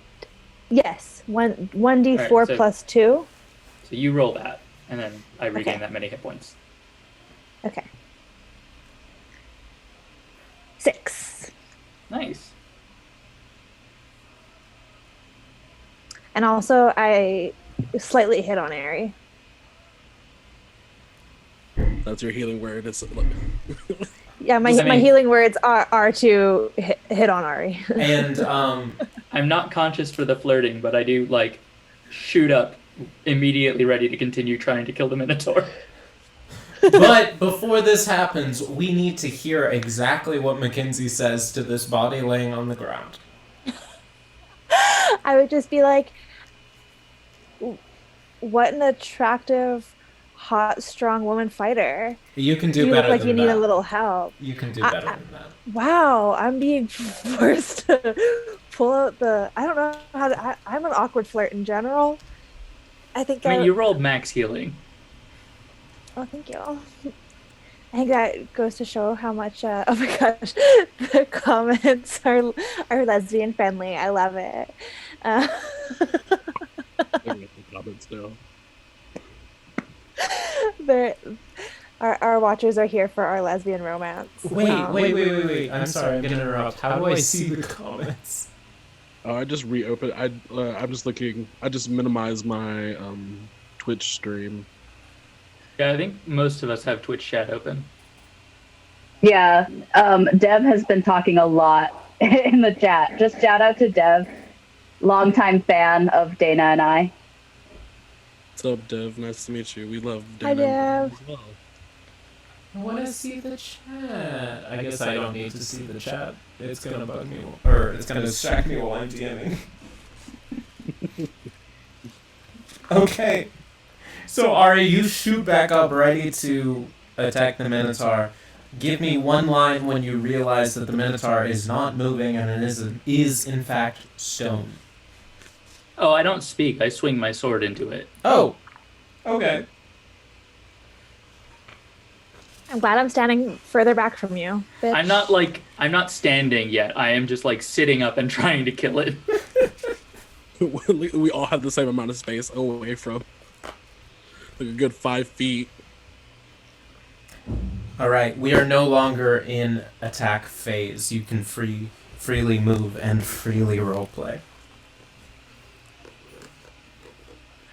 Jackson's gonna move forward to the rest of the party. Are you going to do anything about Leif on the ground? Did Leif get back on? Sorry, I thought that Leif got back on my shoulder. So Leif just said that counts for 2 shoulder rides. I go, okay, let's try it again. And I bend down again for them to get back on my shoulder. I very quickly hobble up and say, I think I might be injured. That I fell a great height and I was not jumping, my feet were not on the ground, and my back kind of hurts. So I might have to do something before you throw me off your shoulder again. Okay, hold on tight. I see some people up there and I'm gonna go introduce myself, and maybe they might be able to help us because I'm hurting a little bit too. You see this? And I point to the hole in my shoulder from the arrow. Yeah, I do. That does not look particularly pleasant. You might want to do something about that. You got any potions in that bag of yours? No, it's all bugs. Oh. I take out No my bugs. healing kit and start offering assistance. So we had to move to the party first. We have to get there. Yeah. And you We're guys are having like this 10 feet away. conversation I can hear separately. this conversation. Yeah. Are you helping? Okay. I see this and also show my horrible scratch that I dealt 4 damage, and I say, hey, nice to meet everyone. I'm hurt pretty bad. A claw just attacked me. That fine young monk over there helped? Alright, I start bandaging people up. At some point, I notice that the axe wound across my chest is like closed, and ask who healed me. The nice genasi with I them over there. I flirtatiously say, "Me love." Thank you. I appreciate it. You are also always welcome. What I is do have my back. everybody's... Last time I jumped up from something like that, it was a bigger cost. What is everybody's passive perception? Yeah, I was about to say, like, just standing in the middle of this, like, palpable 12. fray that's happening right now. 8. 12. 19. A hot 15. warrior woman is like right up my alley. I am all here for the Arei, the Arei, 10. whatever. We're taking it. Everybody except Jackson looks around and realizes that this square has been empty. There is nobody around. There's a magical presence. You can feel that something is awry. That Can brought I- these creatures here to attack you. Since we all feel this as a perception, can I cast Detect Magic as a ritual? It Yes, takes you 10 may. minutes, but wait, no, sorry. 1 action, for duration 30 feet. Yeah, I cast Detect Magic. So for the duration, you sense the presence of magic within 30 feet of you. If you sense the magic in this way, you can use your action to see a faint aura around any visible creature or object in the area that bears magic, and you learn its school of magic, if there's any. While you're setting that ritual up, I'm gonna say, so I saw a minotaur skeleton and a regular skeleton. Sounds like some of y'all fought some other stuff. What happened? I'm still concentrating casting this spell. Oh, I also saw the skeleton and the minotaur, but there were also 2 really gnarly claw hands. They weren't attached to anything, but they were 2 separate paws. So disembodied hands. Yes, thank you. Okay. I was Anything? attacked by a nightmare. I did not like it. A nightmare like a horse? No, like a big man without the man part. Oh, it's just 1 action. So whenever it comes back to me, how long does that? How long am I? I'm still concentrating though, but just sat down in a meditative. Yeah, I don't know state. what Leif's talking about. I'm just in a meditative state, casting Detect Magic. Does that have any... do you have to roll anything for that, Jackson? Or, Quidel? No, it's just components are V and S, so just visual and speaking. Okay. Right. So you notice... Sorry? That V is verbal and S is somatic. So you had it right, but you used the wrong words for which letter means which. My bad.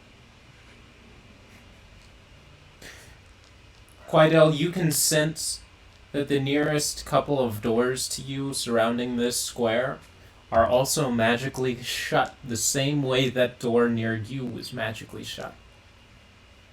And is there a class of what kind of magic I'm sensing? What kind of magic this is?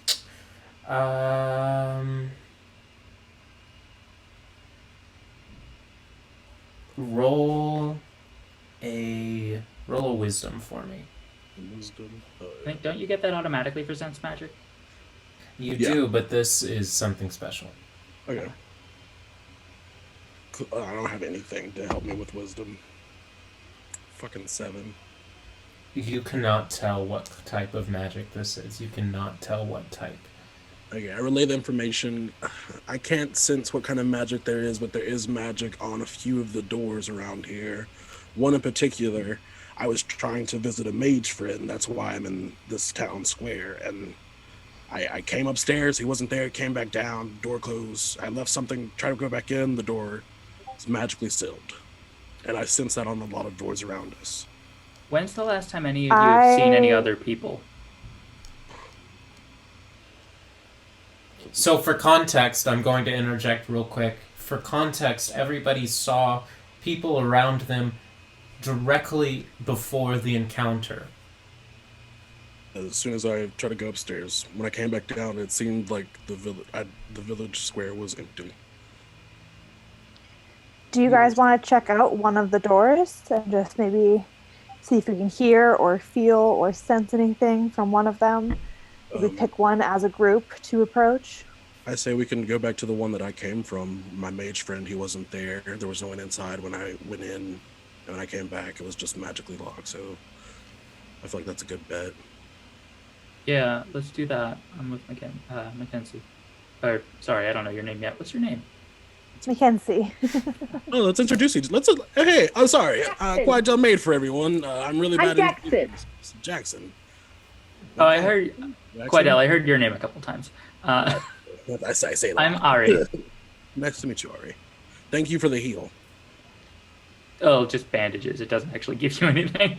Well, I was getting bloody, so thank you. I'm Seph. Ooh, can I do a Nice to meet you, Seph. Thank you, Steph. Can I do a perception check to just to know what kind of creature Leif is? Yes, you may. This is Leif here on my shoulder. Not a perception, roll a nature. Nature, yes, because I have a proficiency in nature. Oh, 23. Leif, what's your race called again? Honorin. Honorin. You know Honorin? that this is an Honorin from the forest. You've heard of them. You've seen pictures of them. You have never met one in person. Quidel goes, oh my gods. And I say the race, I go an Honorin, if I said that correctly. I have heard and read so much about. It's a pleasure to meet you, and I stick out my hand with enough space, hopefully, that they reach it before we start walking that way, because I just want to introduce myself to Leif. Out of fascination. Your hand is very big, but I will try my best. It's nice to meet you. You are still very far away. I take the steps forward. I moved forward. I moved closer to the group. So we're all closer now. Wait, is Leif on Jackson's back? Yeah, Leif's on my shoulder. Yes. Leif's on my shoulder. Okay. Well then, yeah, Quidel can move closer enough to shake the hand of this little frog. How tall are you? Quidel, how tall are you? 6'1". Okay, so you can reach up. Yeah. What an honor. Nice to meet you. Name's Quidel Made Free. You might have heard it a couple times. Nice to meet you too. I have never heard that name before, but it sounds really neat. I made it up. Oh, well, that's probably why it sounds so neat. You sound like a very creative fella. It's nice to meet you. I made up my name too. We're all creative. I didn't make up my name. I got it from my family. You know, I'm not sure. Is it normal here to make up your name, or is it more of a like a tradition of coming of age or something? I also did not make up my name, but I am also not from here. I also did not make up my name, but I am also not from here. What are your pronouns? She, her. He, him. You could use any pronouns for me, as I am amphibious. Therefore, you're very pretty. Roll you're charisma. very dumb.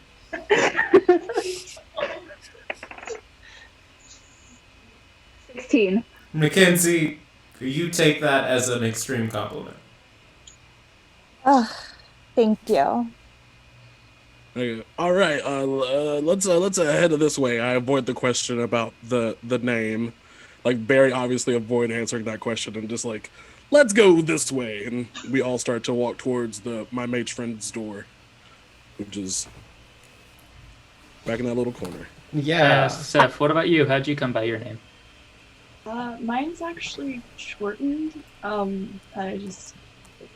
I was given to the monastery very young, so I just shortened my given name to make it more my own. Yeah. Same. I mean, Arei is short for Armageddon. It's a mouthful. Oh my god, I'm gonna move this so that I can actually see what I'm doing.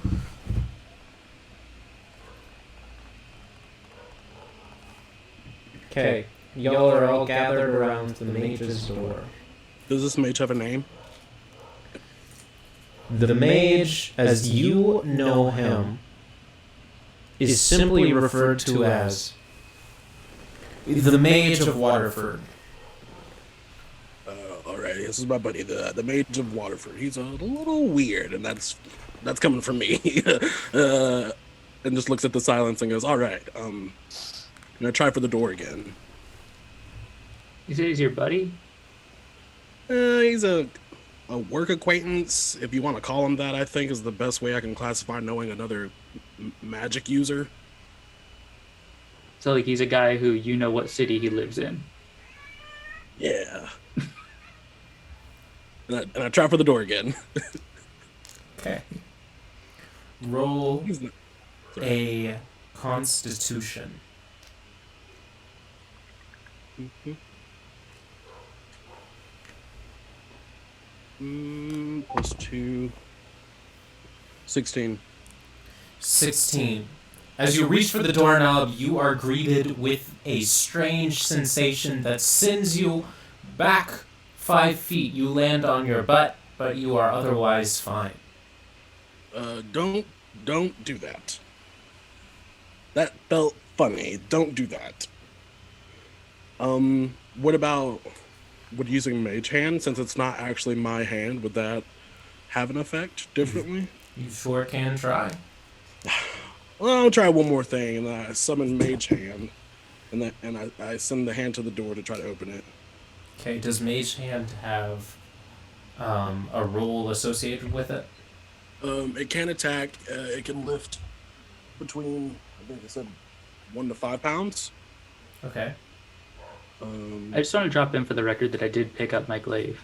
Okay. Those. Mage Hand.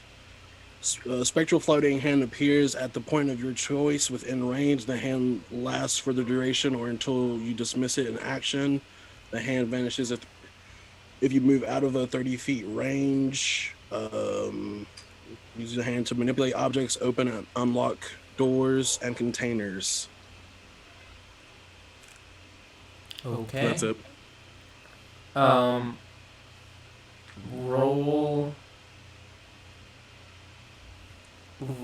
a d20 for that. Can I add my spell modifier to it? Yes, you may. 18. 18. You cast Mage Hand and grasp onto the knob and turn gently. As you do, something in the spell holding this door shut breaks, allowing for the doorknob to turn and the doorway to open. I always want to go with Mage Hand. Using your real hand, I've learned it dangerous. Magic is always better. And then the door opens. So it says, "Shall we venture inside?" To the party. Yeah, I'll take lead. Thank you. Are y'all all going inside? I'm going inside, but hesitantly, because I'm tired from using all my spells. So I am behind the crowd, but coming with. Okay. I whisper to Leif and say, "Would you like to follow them?"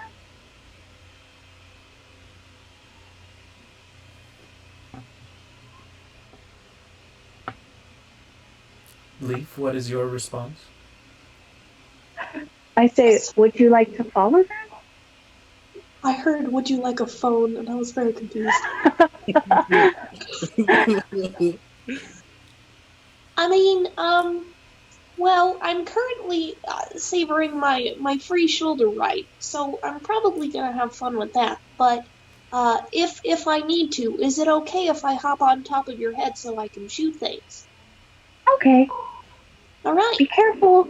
I will try to. I've only fallen once, and that's because this big man here has a big head and didn't know which direction it was supposed to be going. Well, maybe if was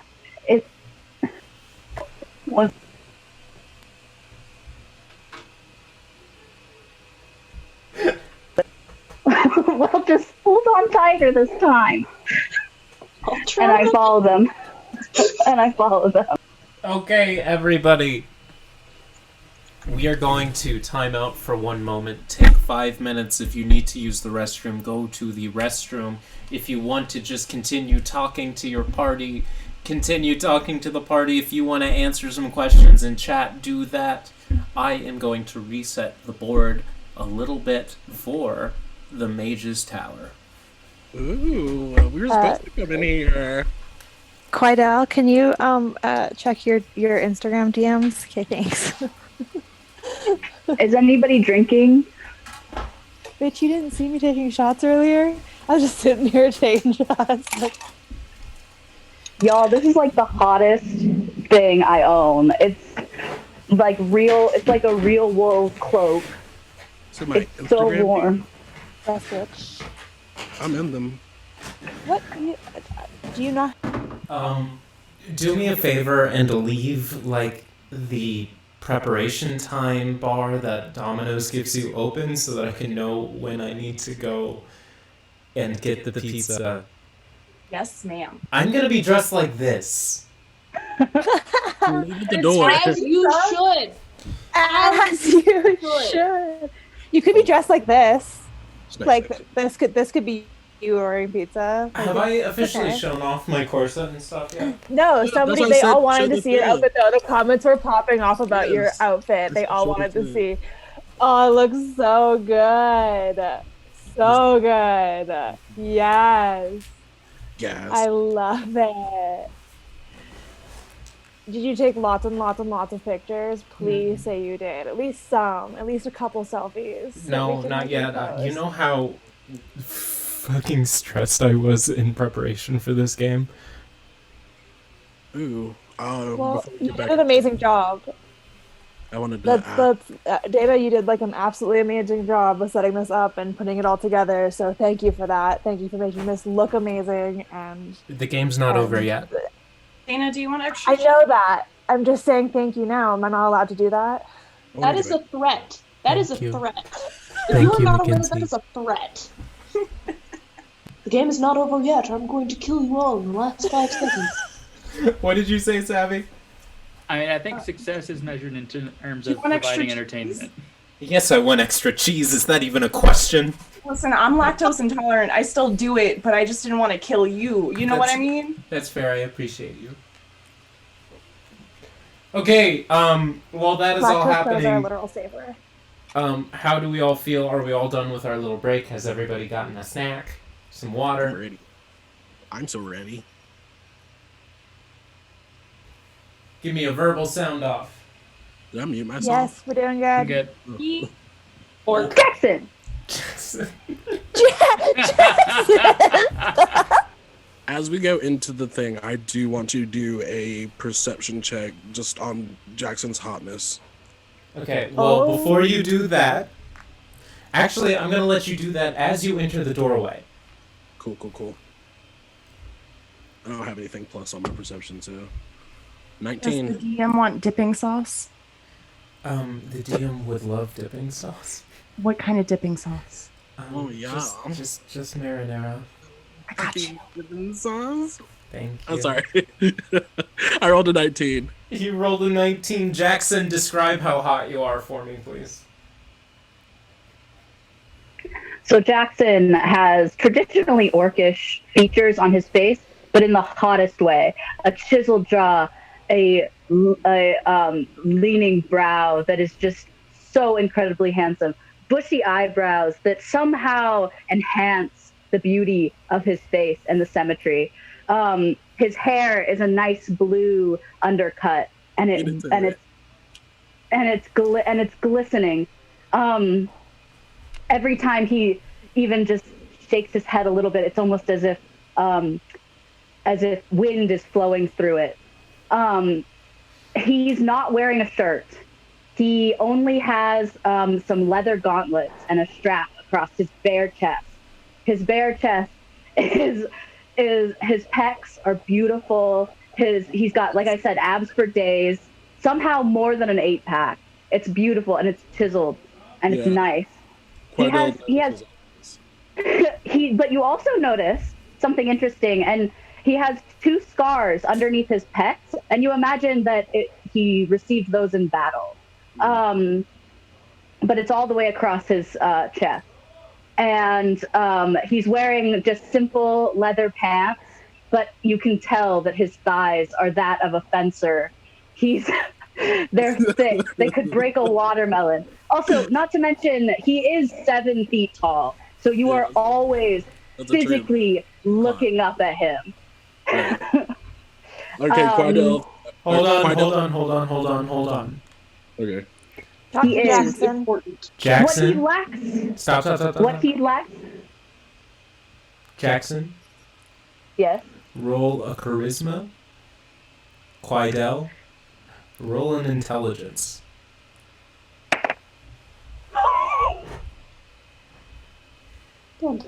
I got a nat 1. Oh no. Not what I was I also got a nat expecting. 1. I also got a nat 1 plus 3, so 4. I'm sorry, you both got nat 1s? Yeah, but I have a plus 4. I have a plus 3. I got 4. I got a dirty I don't 4. care. I don't care. You got a nat 1. I should have said 4. Okay. Which just kind of fits for Quidel. Sorry, like literally, I think Quidel would be like, "Damn boy, dick," thinking he thought it, but says it out loud. You know, Quidel, that's a thick ass boy. Quidel, well, you know that Jackson is incredibly thick. As in, mentally thick, not thick. Okay. He's a little thick, too. You also notice that he is very thick. Well, you know that he is an absolute moron. You cannot help but just want to smack that ass. just the audible. Anyway, let's go into the room. Sorry, like everyone notices. Smack my ass? Not smack. Do I smack? With that nat 1, you smack that ass. Damn. And with that nat 1, Brennen, you do not know how to react. You think that it is the handshake of his people. I was like, damn boy, you think and smack that ass. Oh my god. I am so sorry. It was that one, not me. How does the rest of the party react to this encounter? I definitely notice Jackson and give him an up down, but then realize how dumb he is and just roll my eyes and start walking into the room because I can't handle the stupidity that is going on in front of me. I glance back briefly over my shoulder. That is so weird and out of character, but I'm. Oh my god, somebody in the comments, is Leif gonna fall off the shoulder with that ass smack? I'm tempted. Leif, roll Leif, make a dex save. Roll a dexterity save. I came here to be a frog. Leif is on my head now, by the way. Leif is on my head. Okay. Well, yeah.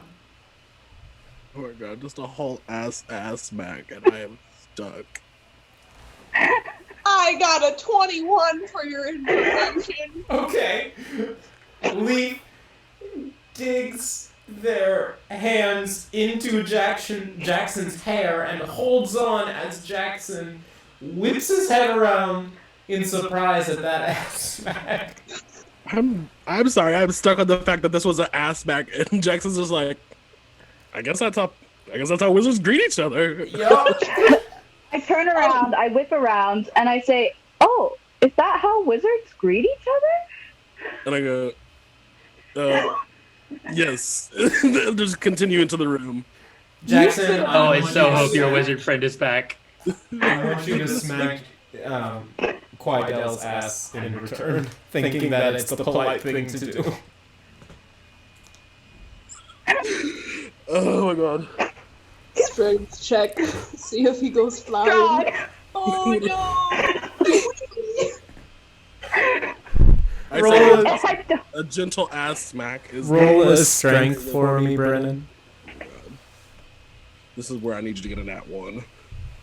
The comment that says Frogatui is killing me. Frogatui. killing me. Y'all, I rolled an 18. My strength modifier is a 5. Quaidel, roll a Constitution save. My Constitution's +2. Come on. All of this from noticing how hot somebody was. Are you fucking serious? This is why we practice consent. The comments have a very valid point. Does this mean every time Jackson meets a wizard, he's going to smack their ass? A wizard? Oh god. I got a 19. Take note.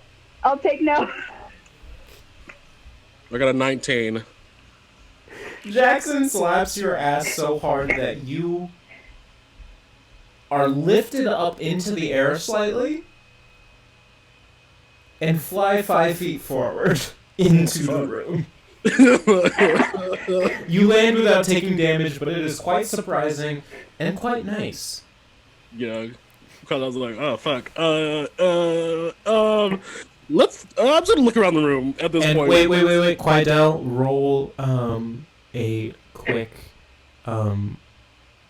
wisdom check. Wisdom check or wisdom saving throw? Wisdom check. Okay. What did I go into my skills? I know that's not worth skills. Wisdom. I wish I had some kind of modifier. 17. 17. With that ass smack that Jackson just gave you, and that slight lift up, you can tell that Jackson is most definitely a top, is most definitely dominant, and might just be into pain play, but we're not quite sure. Quaidel notes this and he's like, let me come back to this later. And this is like, anyway, investigates the room. Can I investigate the room now? Investigate the room. Somebody said in the chat, now we have a new mechanic to move a party member. Jackson ass smack. Jackson, Brennen, I want you to add that as one of your action abilities. Is to smack the ass. Nat 20. You rolled a nat 20 on perception. Or investigation. I'll take a picture of it right now. I want to know who that token is on the right side of the screen. Well, with that nat 20, I am about to tell you. Yes. I'll take a picture and share it. Quaidel. Hey. What? So before we move did we ever I know that Arei bandaged us up. Did that help us at all, or do I still have 6 HP? Bandages do nothing. Yeah, you still have 6 HP. We should turn Okay. Well, bandages will stabilize you if you are dying. As you walk into the Mage's Tower, or as Quaidel flies into the Mage's Tower after being punted by the strong hands of the himbo himself. Let's do it. Woo! Quaidel, you land after all of this, after you audibly say, woo! You land, And then you notice something is extremely awry in the mage's tower. You can feel the air, the aura of this place is strange, unnatural. It gives off the same aura, the same presence that the magical doors let off. You can't place where this magic is coming from, what type of magic this is. You just know that it is off. Upon a quick glance around, you see this token here, which is the body of one of the mage's students. This wasn't here when you left, just what, 20 minutes ago? Yeah. Before the encounter, that body was not there. You sense a magical presence that suggests there might be more bodies elsewhere. Whoa. Things get really serious for a second. Quidel sees the body in the corner. Is this person definitely dead, or are they injured? They are most definitely dead. And as things are getting serious, I want you to take a moment within your turn to notice the sting of your right ass cheek. Oh, fuck. Yeah, literally. Like, Quidel's like, my ass really hurts, but... I relayed this information. The body over there, they weren't here when I was in this room a few minutes ago. My magical senses tell me this isn't the only body in the village. I would assume that In the tower, not in the village. Oh, in the tower? Fuck. There's another body. Wait, does the body have a magic aura? Does it? With that nat 20, do I know if it has It doesn't have a direct aura surrounding it. No magic residue. No, there's no direct aura on it. I don't know who this person is. This body was not here before. There is another layer. There's some more bodies in here. I don't know how many, but if we go upstairs, I feel like we're gonna see some more. So, all right, let's clear this floor first. I'd like to interject, since this is the first round of gameplay for a lot of people. I mean, I know we had our test round, but since this is the first episode of the real game, I would suggest a short rest, at least. Quidel goes and takes I have to take a seat. I'm sorry. Something about a body is a little triggering for me. So Quidel goes and takes a short rest. Are you sure you can sit down? I give a good tee-hee, like a reluctant smile, but yes. Is this a safe place for us to take a rest? I don't. Is there a way so, to know but that? The TM said we can. You don't feel that you're DM directly says in danger right now. Yeah. So a short rest is an hour, and several of us probably have skills that replenish on a short rest. We can also spend hit dice to recover HP. How does that work? Yeah. Let's see, somewhere on here, I don't know where it is in mobile, but there should be a button for Short rest. resting. That's another thing too. If you're using the app or are you using the mobile version? Oh, I see it. I see short rest. Okay. Yeah, on the website there's a button right at the top. Yeah. But we agree that this is a safe place to take a short rest. Yes. Before we do so. I'm gonna be on guard, but also trying to rest. I don't really need a rest, so I'll also stay on guard. I need a rest for sure. So an hour just goes by. That's how that works. Is the hour just goes by while we're sitting there. We don't have to wait an hour for us to get ready. Yay. So if we take It just if we take a short rest, how much is that gonna recover my HP? You get one hit die, so you roll the die that you get for HP. I think it's probably a D10. You hit the short rest button, it'll say fighter hit, or barbarian hit Okay. die. And then whatever you Okay. add that back to your health. Okay.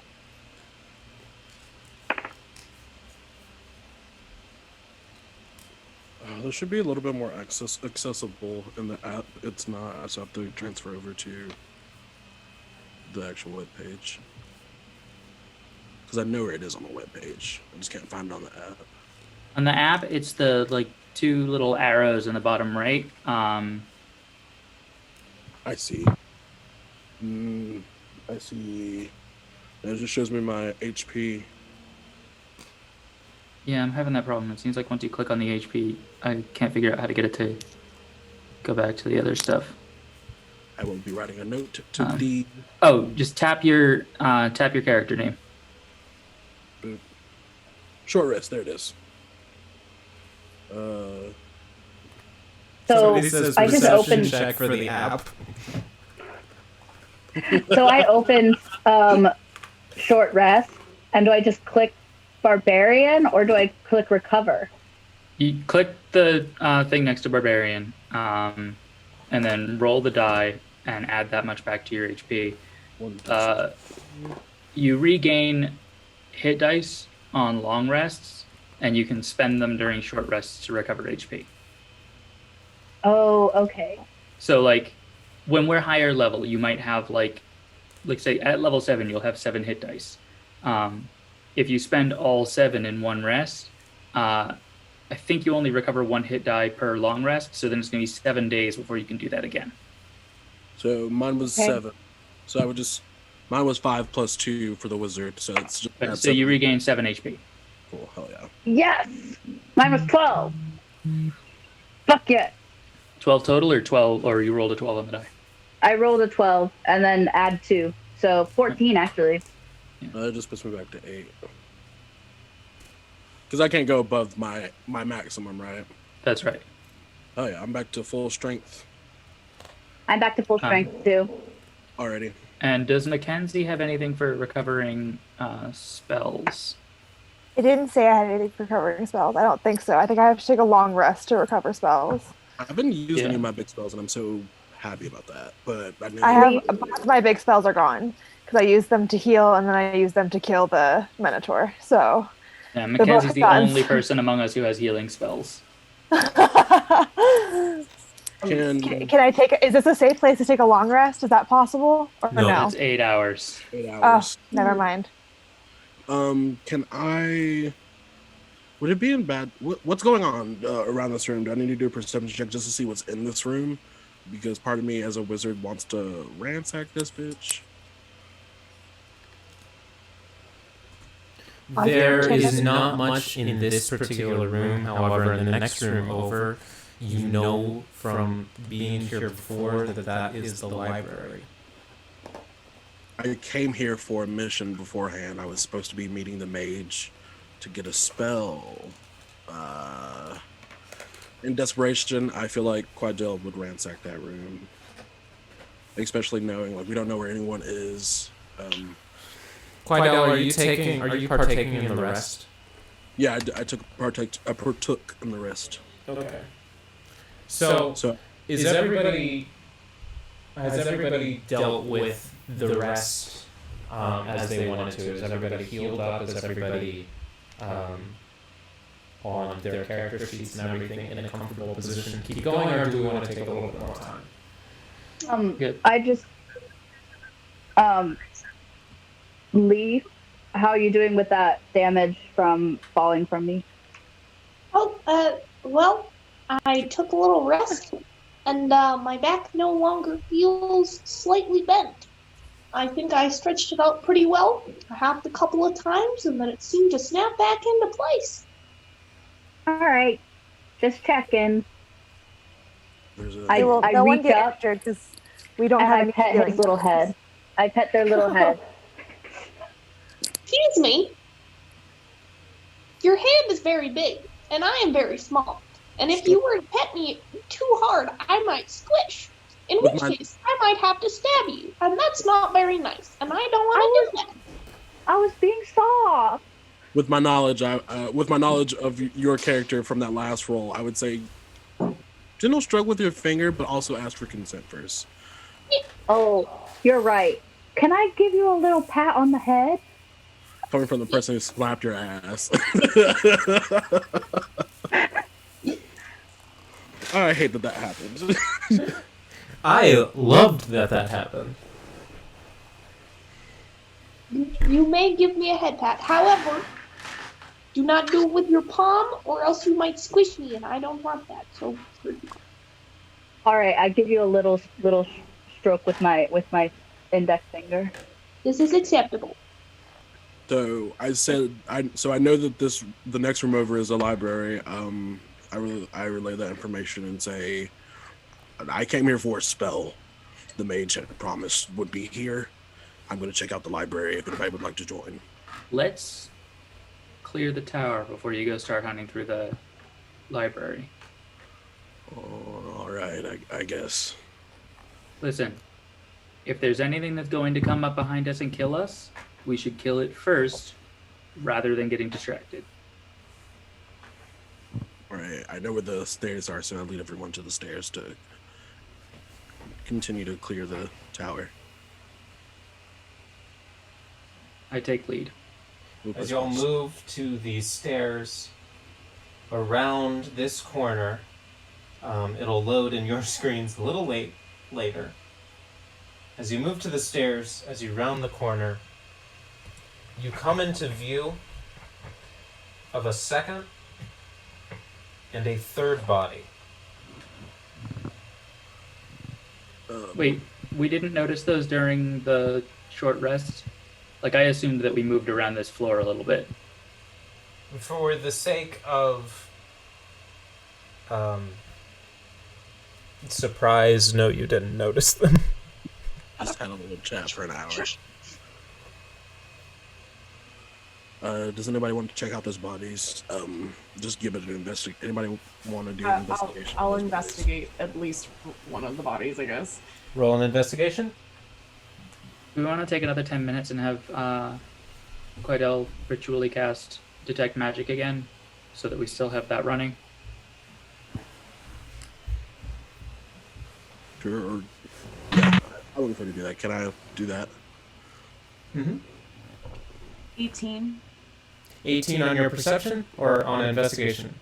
Oh, an investigation. On investigation. Which body are you investigating? One of the The second one or the third one? yeah, like the second one, I guess. Not the one that we knew about an hour ago. Okay. Yeah. And while I'm casting Detect Magic on the third body. Okay. Seph, for the second body, this body does not give any outward signs of distress. It does not give any indication that it was harmed in any way. This body has not reached any state of bloating or rigor mortis or anything. It is as if this body has just died. Yet you know that nothing happened in the hour that you were resting. So you know that this body did not just perish. By its robes, you can also see that it is another apprentice of the Mage's Tower.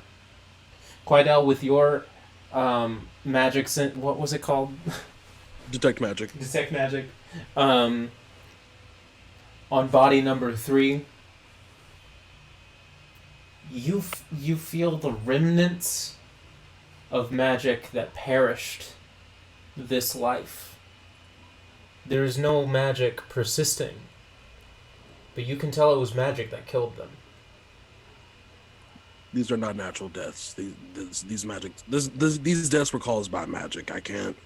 Something about the class is shrouded. I can't tell if it's necromancy. I can't tell what, but it was magic that killed these people, not weapons or anything. So, do I sense anything else within the room? Because Detect Magic is also within 30 feet. You can sense more of this residue of magic from the other two bodies and upstairs. Okay. Concentration, and then last for up to 10 minutes. So I say let's head upstairs. I feel that the remnants of this magic is more recent. It's coming from upstairs. I feel that it's more present upstairs. Let's head upstairs, please. I lead the way upstairs. Okay. Guys, follow by. I don't like where this is going. This does not seem like a very pleasant field trip. I came here for bugs. I shall follow. Okay, I'll protect you. I sure hope so. It doesn't smell very nice, and it's very creepy. For the sake of not having enough tiles, this is the top of the staircase, and there is no secondary wall here. And this door into the bedroom chambers is closed. Is it locked? I don't know. You don't know. If Arei, you're leading the way. Yeah. So you said that the interior wall on that isn't there? The edges of the tile are wall. Oh, okay. I misunderstood where we were. Just catching up with the video. Sorry.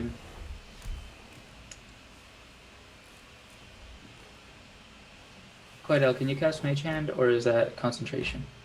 It's concentration, but so if I'm casting Mage Hand, it'll end Detect Magic. Yeah, so we need to It take doesn't matter, magic I out. can cast it again. So I end... It takes 10 minutes to cast it. to cast Detect Magic. Right, so I'm just going to try the door. Yeah, go ahead. You can. It only takes a minute to cast Mage Hand, but to Before I try the door, does Detect Magic suggest that there's anything about the door I should be aware of? Because it's let me see if it goes through walls as well. Because it says within. I'm asking like whether the door has the same magic on it that the front door of this building had. It does not. Okay, so I try the door. And the spell can penetrate through the door as well. Is So it Detect Magic? Yeah. You can feel the residue of magic that was coming off of those bodies down below. You can feel that same residue. Yeah, here. we still need to go through there's magic coming through these. There's magic in them. They're walls. So, are you tried the door? Mm-hmm. It's locked. All right. I end Detect Magic, and I can cast Mage Hand. No, please don't do that. Don't do that? There are at least 2 people here who can pick locks. Oh, okay. I can assist you. I'm very good at opening locks, mostly because I can stick my head through them. You go for it, Leif. Okay. I move Leif towards the door. Thank you. I will take out And I bend down. I bend down so they can stay on my head and pick the lock. I watch closely because this is my tools. Remove them accordingly. Shove my head into the lock and start working. Okay, remind me how lockpicking works. What is your rolls, saves, whatchamacallits? Leif is just going to roll a Dexterity? tool skill using... so it'll be D20 plus proficiency plus dex. Perfect. D20 plus proficiency plus dex. Okay. I know how it is. I've never played a rogue before, okay? The chat says, please don't hurt yourself, little frog. Oh. 23. 23. Yes. With a little bit of effort, the door swings, or the lock clicks, and is unlocked. Sweet. Yeah, no Alright, step back again. Good job. Alright, I open the door after Jackson and Leif have stepped back. Okay. We step back.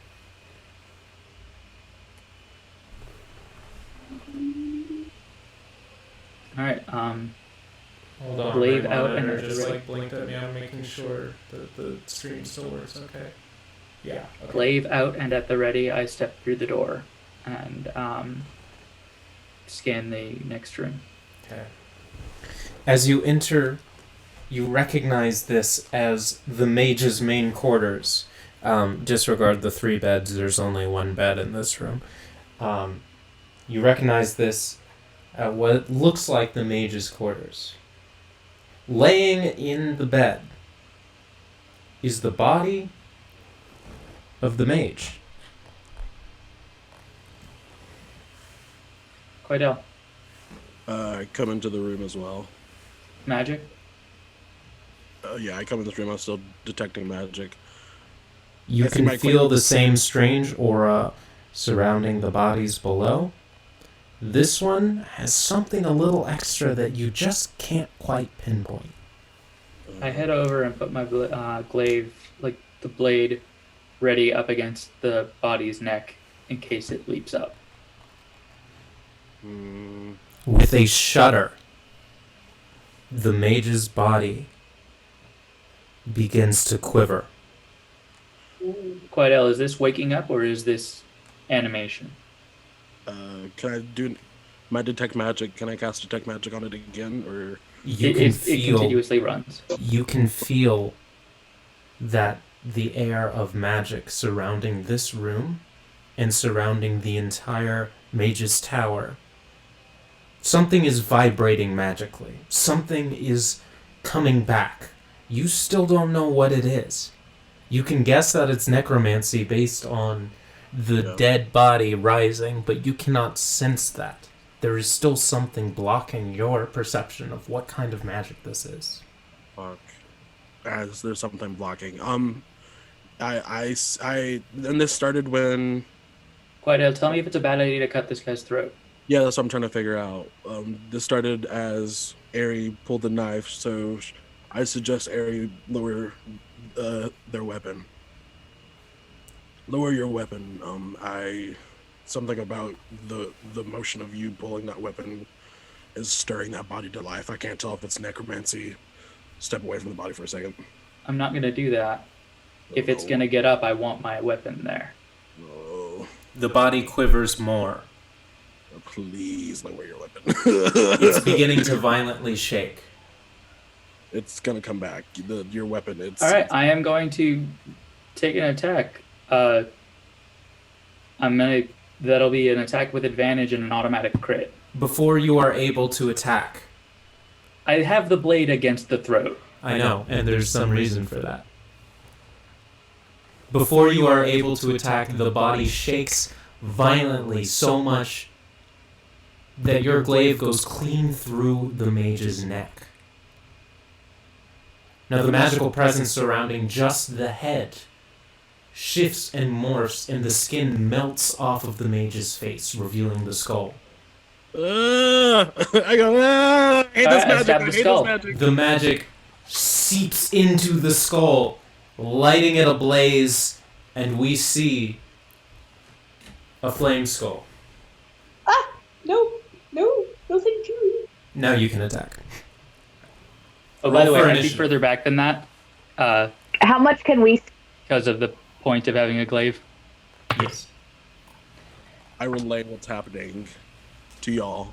If you can't see, because none of y'all, because I'm kind of in the doorway, so I relay. I rolled 20 initiative. Okay. You'll also take your attack of opportunity before the initiative takes effect. All right, you want me to go ahead and do that? Please do. I'm assuming I don't get advantage because I was surprised by the skull. Correct. Dirty 20. Dirty 20. That hits. 9. Okay. Give me one moment to roll initiative and everybody else roll initiative, please.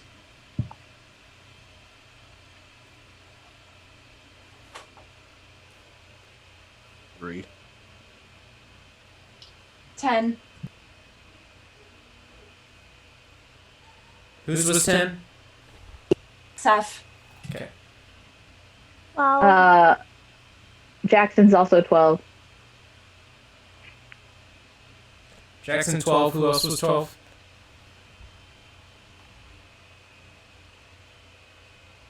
Mckensea, you're muted.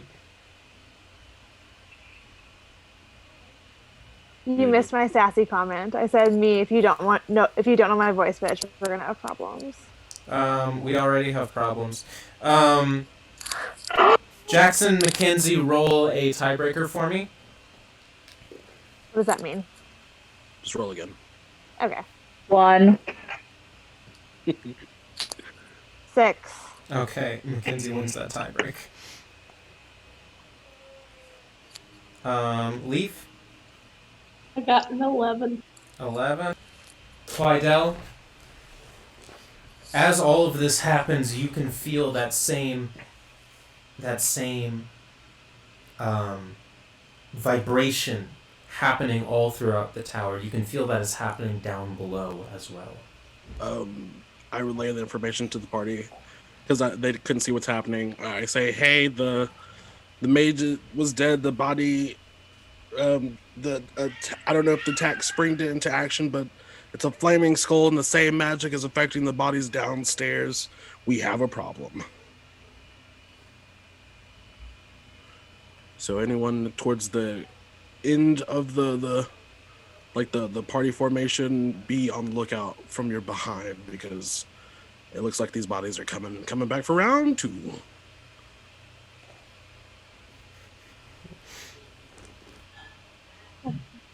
Arei, the skull moves towards you. Skull's first. Yes. Okay.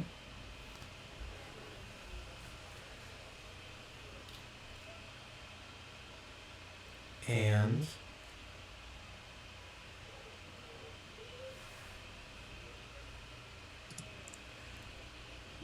oh no, I'm sorry, the skull doesn't move towards you. What am I doing? The skull casts a fire ray spell towards you.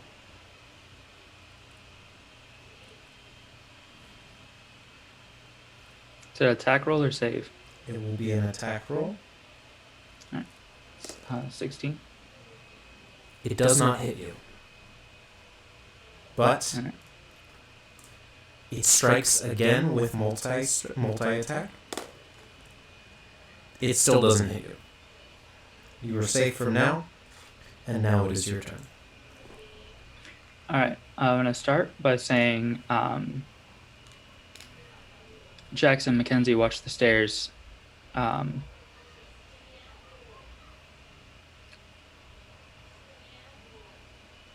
Jackson, Mckensea, and Leif, watch the stairs. Seph, get in here. Quidel, do you have anything that's not fire?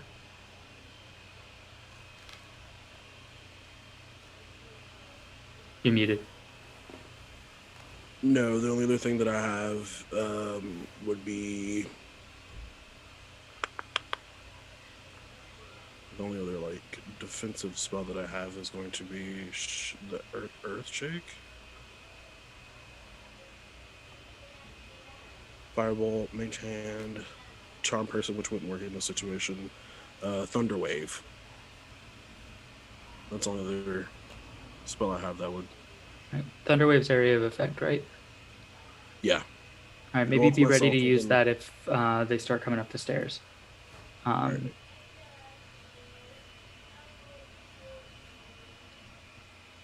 So I consider myself at the.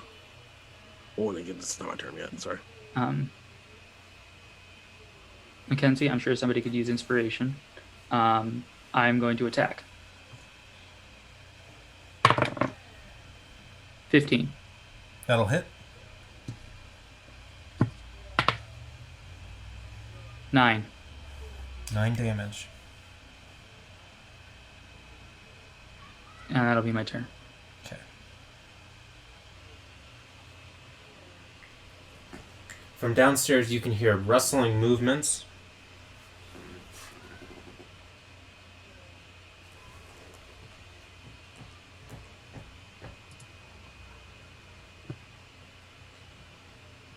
As this as body number 1 is at the top of the stairs. You look and you see that all of the flesh has disintegrated off of this body, and it is standing in front of you, a skeleton, ready to strike. That's good news. It's something that Quidel can attack. Mckensea, it's your turn. Oh, hello. I feel like I'm not super useful at the moment. Wait, I'm sorry. Before Mckensea goes, Savvy, can I get an update on the pizza delivery? Priorities. You're on quality check. Perfect. Thank you. Mckensea, it is your turn. Okay.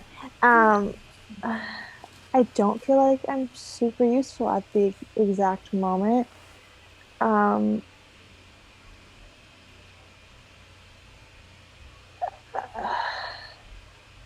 You've got inspiration and mockery that would both be useful. What do you mean by inspiration? Bardic Inspiration is one of your major class features. As a bonus action, a creature other than yourself within 60 feet that can hear you gains an inspiration die, 1d6, for 10 minutes. The creature can add it to any ability attack roll or saving throw. This can be added after seeing the roll before knowing the outcome. Okay, So, can I give some inspiration to Arei? The hot one. The hot warrior. I want to inspire my hot warrior.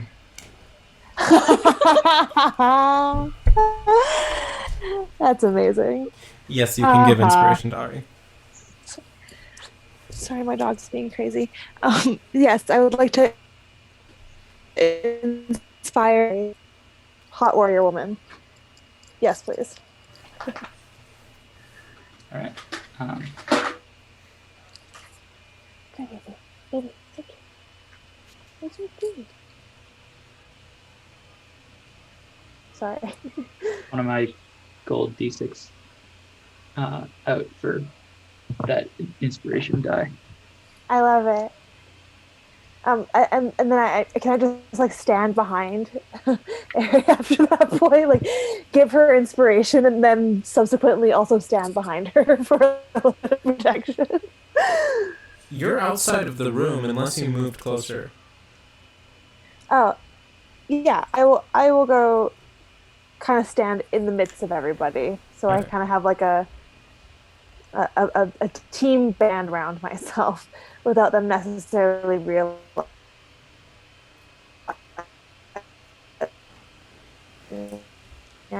But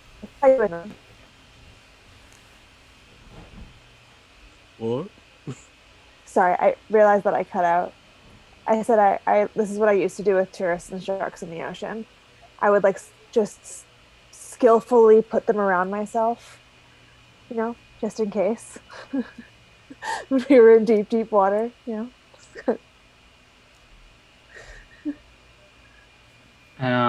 So on your character sheet, there's a spot in your actions for Bardic Inspiration. So just check one of those boxes to indicate that you used one. Cool. And then you also have, Vicious Mockery is an action, so you would still be able to also do that this turn. I don't know if I want to mock the beings yet. I don't know if I want them to like turn on me at the moment. I kind of want to stay, just like in the background at the moment. I don't want to shine the light on myself. All right.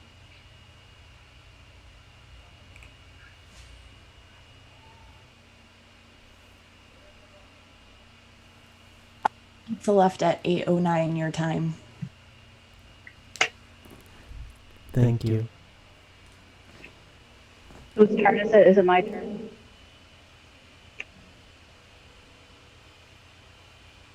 It's still Mackenzie's turn. Mackenzie's doggy has to pee-pee, so Mackenzie is leaving. Sorry. And my pizza's about to come. Let's take a 2-minute break. Yeah, somebody in the chat asked why this campaign is so attractive, and I think the answer is because Brennen put a lot of work into that character description. I thoroughly enjoyed making Jackson in Pit Crew the other day. I hope you'll know I put no work into my backstory. I only wrote my character description.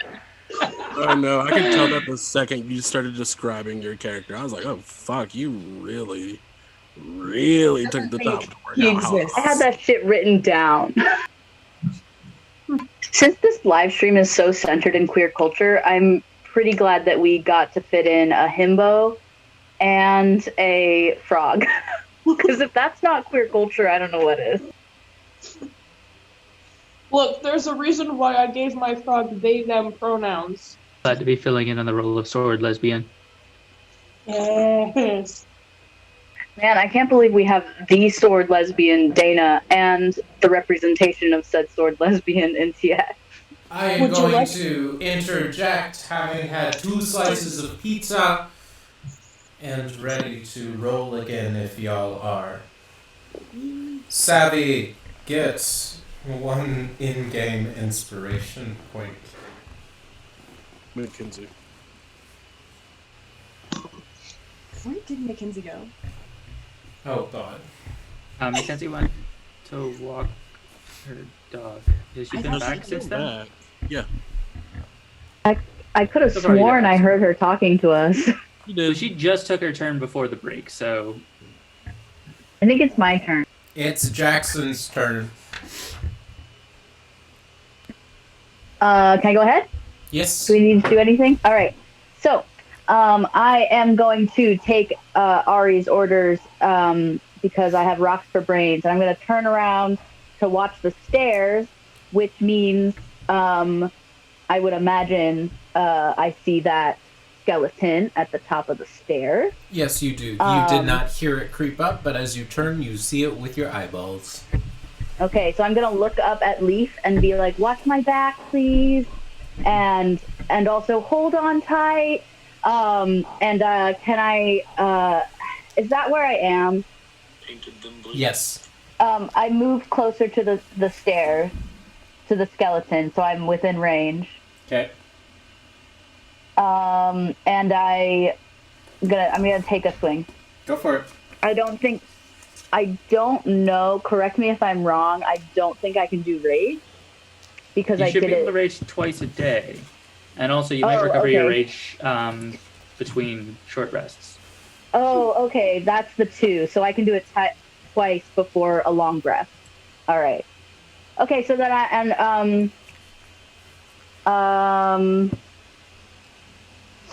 So Leaf pulls my hair and makes me angry. And so I'm gonna go into a rage and take a swing at this skeleton with my hammer. Go for it.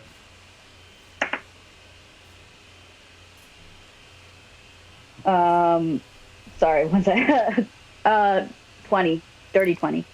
Dirty 20 definitely hits, but before you strike and deal damage, I want you to give a quippy one-liner to this skeleton before you strike it. I'm sorry I don't have time for pleasantries. Again, this is a rotted corpse. He's baby. My quote still stands. He's baby. Okay, roll for damage. Wait, I think I rolled the wrong thing. Yeah, I did. Somebody in the chat says, looks like the skeleton is boned, and I cannot recommend that sentence for everything more. 10 damage. You dealt 10 damage to this skeleton. This skeleton does not look great, but is still standing. Do you want to do anything else with your turn? Can I do anything else? You can disengage, or if you have bonus actions. I think disengage is actually an action. Oh shoot, you're right. You cannot disengage, but if you have bonus actions. I think I'm good. Okay. In that case, it is Seph's turn. I too am going to listen to Arei because she kind of sounds like she knows what the fuck she's doing. So I'm gonna go towards Arei and Quardell, and I can, again, I really have a bad time counting. Can I make it to the creature in the room with them, like to go for a hit? Yeah, it's 20 feet to get in there. Yes. Sweet. So I'm gonna move 20 feet, and then I'm gonna use my short sword, to do that stabby thing that I do with it. Okay, you are going to do a stab at the flame skull. Yeah, I rolled an 8. That does not hit. Oh, can I bonus action? If you have bonus actions. Yeah, I'm gonna do an unarmed strike as well. Okay. That's a 12. A 12 does not hit. All right.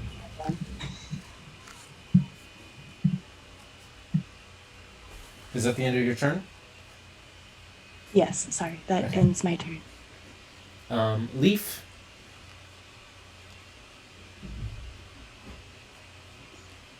Okay. So the first thing I'm gonna do is I'm pretty close to the skull because I'm on top of Jackson's head, and Jackson just took a swing at it. So I'm guessing I'm fairly close to it. You're close enough to the skeleton to strike. Okay. I am going to take out my light crossbow, and since it is a shorter distance, probably easier, but it doesn't matter. I'm going to aim it between its eyes and go pew pew, and see if it dies, or is at least injured in some way.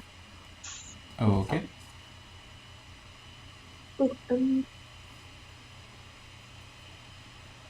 I rolled a 17.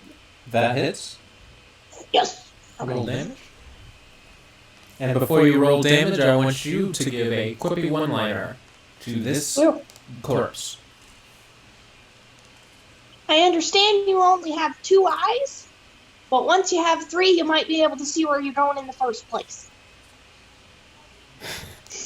I sound like an old man. Anyways, 4 damage. 4 damage. The skeleton crumbles backwards down the stairs and disintegrates. That same magical aura that was present dissipates into the air, and what remains is the body, the now decayed body of that mage's apprentice. Can I give Leif a little high five with one of my fingers? Hey. From downstairs, you can hear a creature moving up the stairs, and y'all can hear another one moving, but that you cannot see just yet. Quidel, it is your turn. Do I know if these things can these things take fire damage? We don't know. Can I do an insight check to see? You can do an insight check.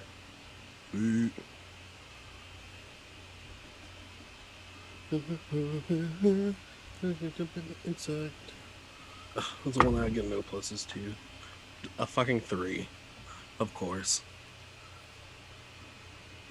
You do not know if flame damage will hurt anything. I don't know.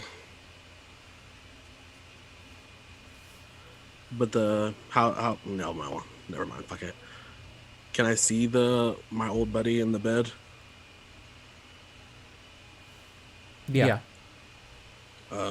Sweet. I'll do fireball on him. On the head or on the body? Which? Can they both attack? No, just the head is flying around right now. Oh, then the floating head. Okay. I'm just making sure. You never know. You're good. You're The good. flaming skull. Yes, Yeah. the flame skull. The sick tattoo. I say we all get a flaming skull tattoo after this campaign's over. And what are you using No. to strike it? Firebolt. Okay. Boop, boop, boop, boop, boop, boop. And I get a +5. Does a 23 hit? That hits. Bam. And that's 1d10 damage. 4. The fireball hits, but the skull seems undamaged.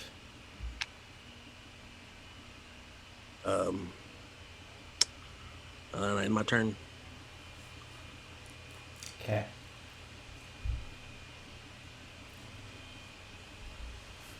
From around the back corner, you hear another rustling. And another skeleton moves around. Where the fuck did this one come from?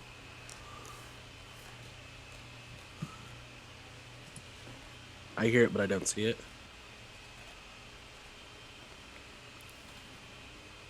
Well, it now shows up. Check your map. No, I can't see it. It's not in my line of sight. How would that not be in your line of sight? It's in your line of sight. Is it? I thought I was in the room and there was a corner around me.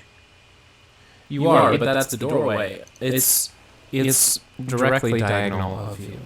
Gotcha. You have line of sight if you can draw a line from any corner of your square to any corner of their square. Swag. Okay. Did I get an attack of opportunity on it or no? No, because you were focused on the flame skull. Gotcha. It is the flame skull's turn. The flame skull, having just been struck by Seph, decides to attack. Decides to attack. Seph. Cool. I'm gonna take an attack of opportunity. Do it. 19. That'll hit. Alright, that's 10, and I'm gonna add my inspiration die. 13, 14, 15, 17 damage. 17 damage. Wow. That skull is still flying there, but is badly damaged. You can see the jaws dislocated. There's some cracks forming at the top of the head. It's not. It also can't move this round. I realized it probably wasn't gonna try, but if it did, yeah. It's still going to attack Seph. Seph, what is your AC? 15. Fire ray does not hit you. It tries to attack one more time. It does not hit you again. Arei, it is your turn. I am gonna make an attempt to hopefully just smash the skull to bits. 22. That'll hit. 14. As you strike this skull, it shatters and turns to dust. But in between the dust, bits of flesh start to recongeal and reattach itself to the bone. And what remains are the shattered particles of the mage's head, scattered across the room. Okay, so the bits became flesh again, but they still fell apart and are dead. Yes. Okay. I thought you were saying that after the flame skull had died, it recongealed into a different enemy. Not yet. I mean, no.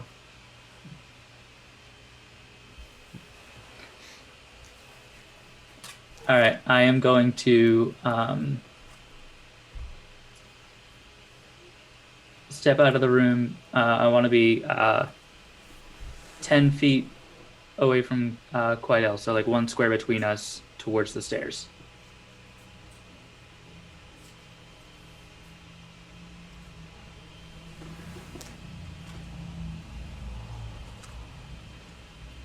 Down and to the right of Mckensea. Mckensea's there.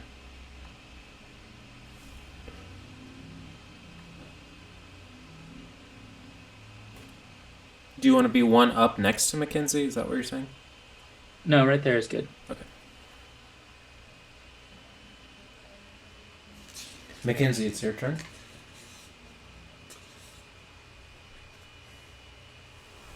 Quidel, is your sense magic still active? Not at this point. If I've well, actually no, because It definitely should be. yeah, no, because I thought I broke my concentration. But the only way the concentration would have been broken is if I had been attacked or murdered. Okay. You can sense that even though the flame skull of the mage has been destroyed, the magical aura that held it together still persists around the body. I convey that to everyone in earshot. Alright, Seph, are you on that?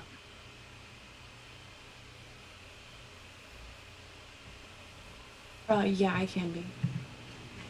Awesome. Mckensea, it's your turn. Okay. I think I would have been startled by the what creature was that came up right there, number 5? Another skeleton. Guy. Or a skeleton, yeah. I think I would have been startled by the other skeleton and probably cast Prestidigitation.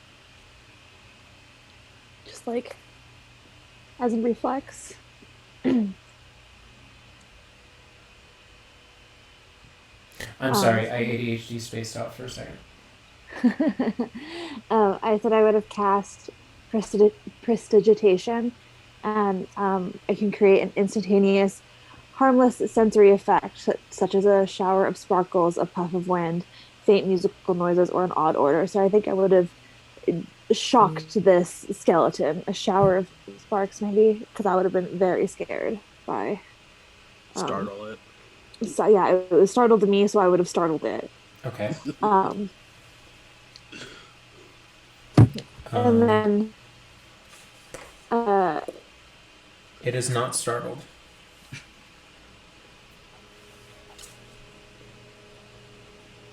It is a corpse. Corpses traditionally do not get easily startled. Okay. They're much more vulnerable to hurt feelings. Yes, as we've learned. I mean, I guess I can cast a vicious mockery on said skeleton. I think Prestidigitation was an action. Huh? Oh well, then can I leave my turn by kind of backing away, like maybe a step backwards, because I'm not into the battle right now. Yes, you may. Jackson. And remember, Jackson, you are at the very edge of the stairs, so number 2 is very close to you. So I can see him? I can see him? Okay, I'm gonna again tell Leif to hold on, and in my rage, kind of go down the stairs a little bit to take a swing at 2. Since you are moving down the stairs, swing with disadvantage. You already have advantage with your rage, so those cancel each other out. So I just roll once? Yes. Oh, shit. 6. A 6 does not hit.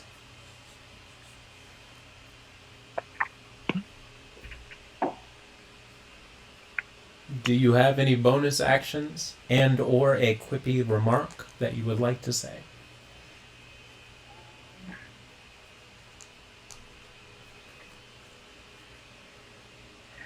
Leif, I missed. Do you have anything?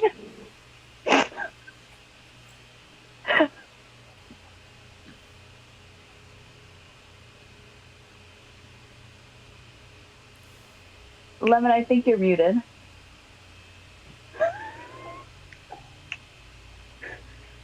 I was eating Doritos and I forgot to unmute myself.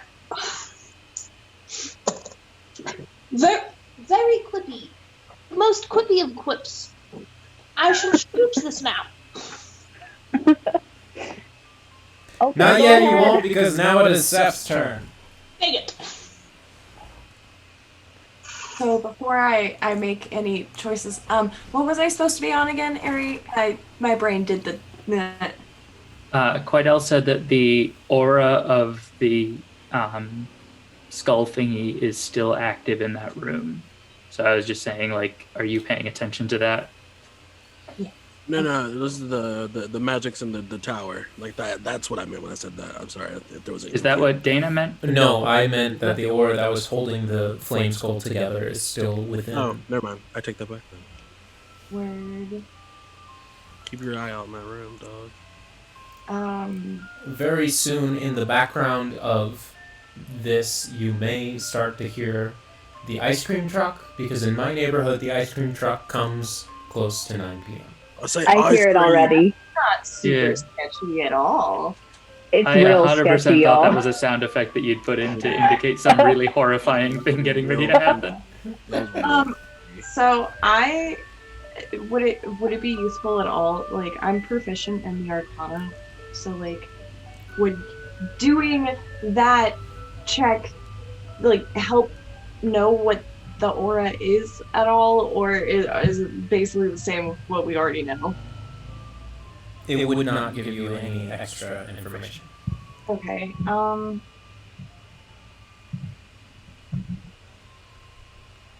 I guess I'm just gonna keep my short sword drawn and ready in case shit tries to hit the fan, but I'm just gonna chill in this room for this turn. In turn. Leif. So like a readied action. Leif.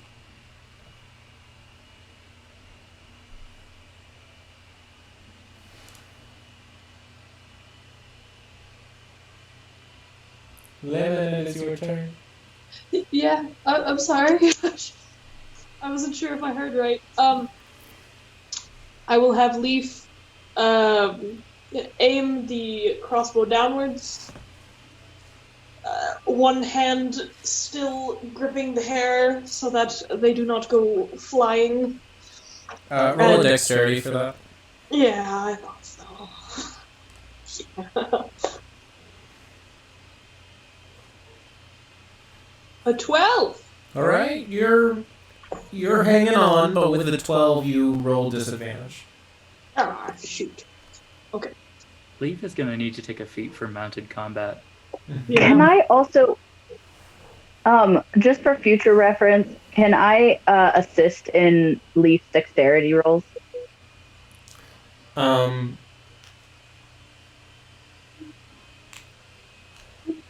Not at level 1. Okay. You're too dumb right now. I guess. 13 with disadvantage for dexterity. That? You mean for your striking? Oh! No. For your attack?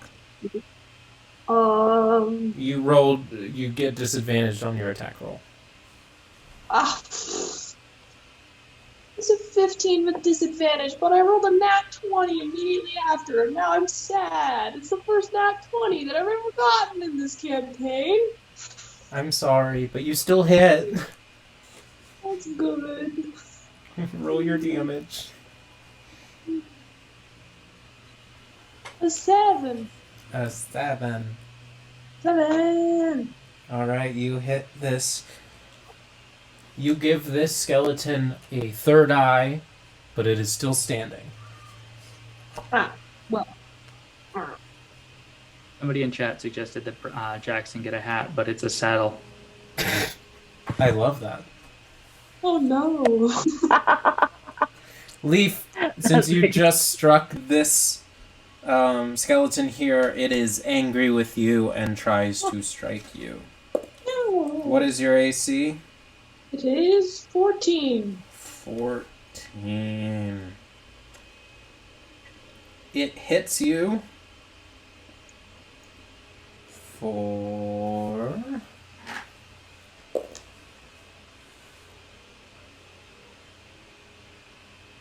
5 points of damage. Oh god. Thank you.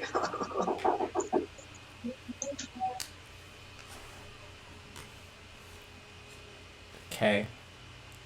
And you also hear the rustling as the third skeleton shows up around the corner of these stairs and climbs up to attack Jackson.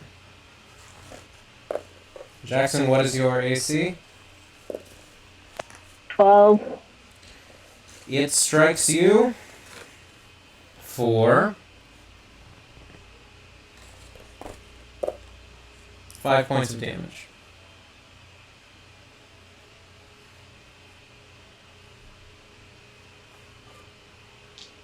Quiedel, it is your turn. Would number 5 get an attack of opportunity if I try to get to the top of the stairs or the head of the stairs? Yes, it would. You can use an action to disengage. Fuck. Would that... Oh, well, yeah, I'll use that action to, I guess, disengage and run over to the top of the stairs. I want to be able to see the other 2 that are coming up. Or be within a 15-foot cube of them. Okay, you are now at the top of the stairs. And unless you have any bonus actions... I do not. Okay. Skeleton number 5 attacks Arei. 16 to hit. It hits. It hits you for 5 points of damage. All right. And Arei, it is now your turn.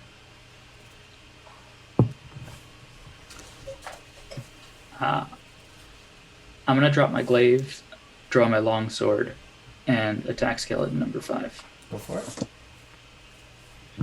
it. 23. That'll hit.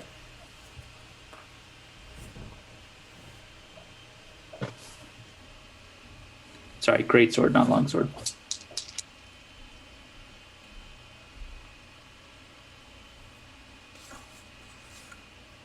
$11 damage. 11 damage. It's not doing so hot, but it's still standing. All right, that's my turn. Mckensea? It is your turn.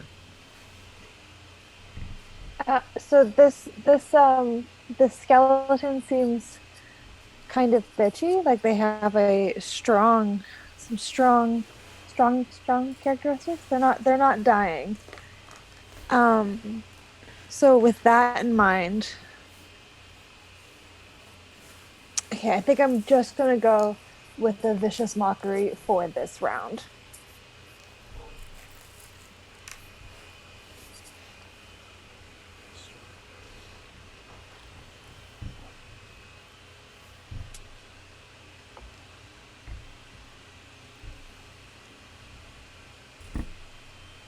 Okay.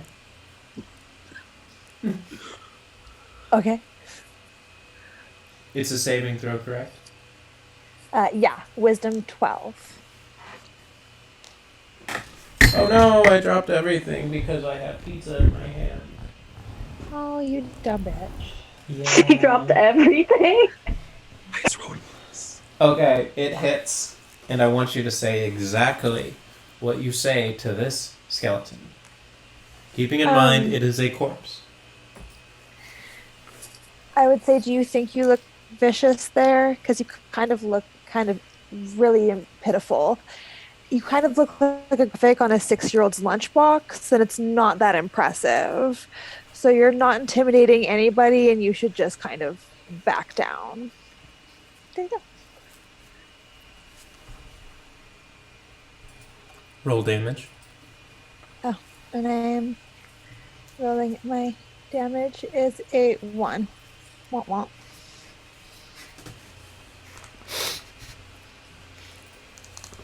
These words hurt the skeleton enough that it looks like it is on the last brink of life, or what this, consists of the undead life. But it is still standing, and from the dry eye socket you can see a single tear fall Jackson, it is your turn. Someone said call it a bag of bones, and I am inspired by that person. All right. I'm going to. So 3 is attacking me. So I'm going to take a swing at 3.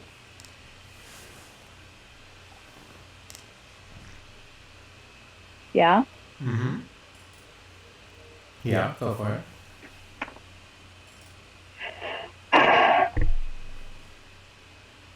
15. I was going to say the sigh. A 15 hits. Hey, Fidget's in the chat. Hey, Fidget. Hi, Fidget. Hi, Fidget. Thank you for the amazing art. It's looking so 10. beautiful. 10 damage.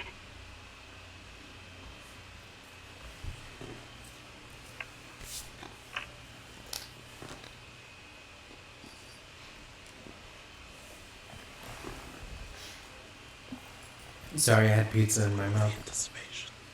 You strike. It's not doing hot, but still standing. Do you want to do anything else with your turn?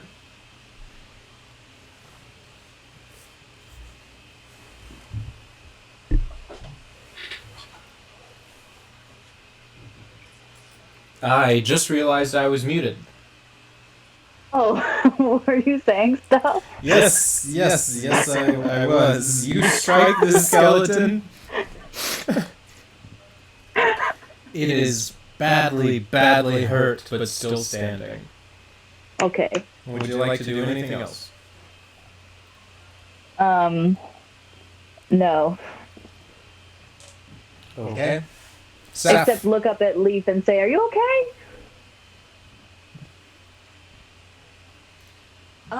Are there any new developments in my room? Not yet.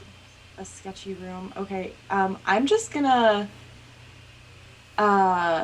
make a move towards the door where oh god, hold on, my brain's resetting. Just one moment. Can I move closer to Arei to help take out that 5 chip? I forget what it is. I'm sorry, Skeleton. my brain is struggling. Yeah, so can I move towards the skeleton, and I'm going to do an unarmed strike. I think you can just kind of gently push its skull off its neck and it'll be over. Sweet.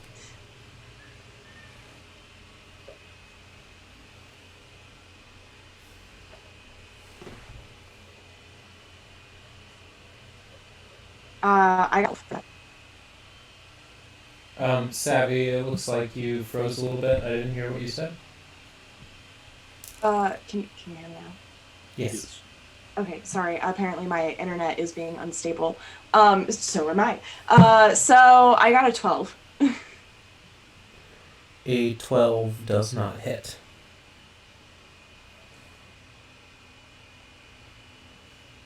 But because this skeleton is still brutally emotionally scarred from Mckensea's words, I will allow you to attack with advantage.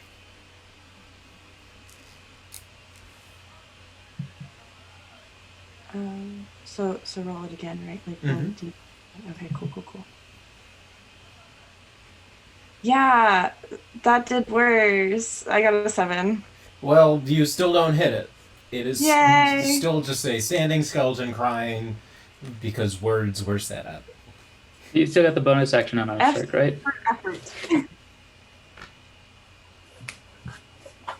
Yes, Seph, you still have a bonus action. Oh, okay. Well, I'm gonna do. Hold on one second. Let me double check. Okay, cool. So I'm gonna do a second unarmed strike because that's my bonus to me.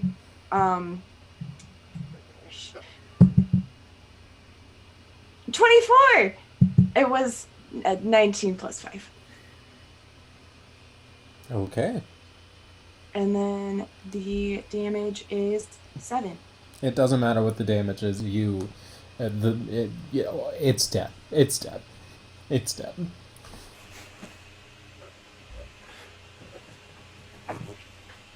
Okay. Leif. Is it back yet? Okay. It's 7. I don't know if you guys heard that. My entire thing froze. Yes, we heard. The skeleton is dead. Deceased. Yeah. Gone. Gone. I shall reload. Because I don't want to be set on fire. I shall reload, aim it again, and go pew pew. To which one? To the one in front of me. To which one? Oh. The one that I already injured, sorry. Number They're 2? both in front of us. Yes, the one that I already injured. The one that I shot. Blah, blah. Okay, you struck number 2. I'm gonna scooch. It's hard because there is both Jackson and Leif occupying the same space. So it's hard to gauge exactly where y'all are. Yeah. Okay. Strike number 2. Yes. Dexterity. Oh, dirty 20. Dirty 20 hits. With 4 damage. 4 damage. It's still standing, but looks like it's on its last legs.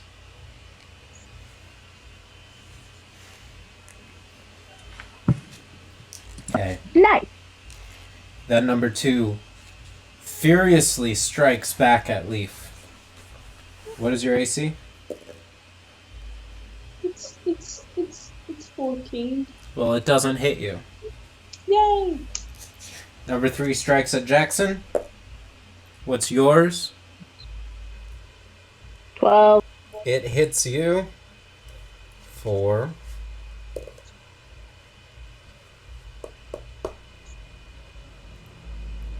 4 points of damage. What is it? 4.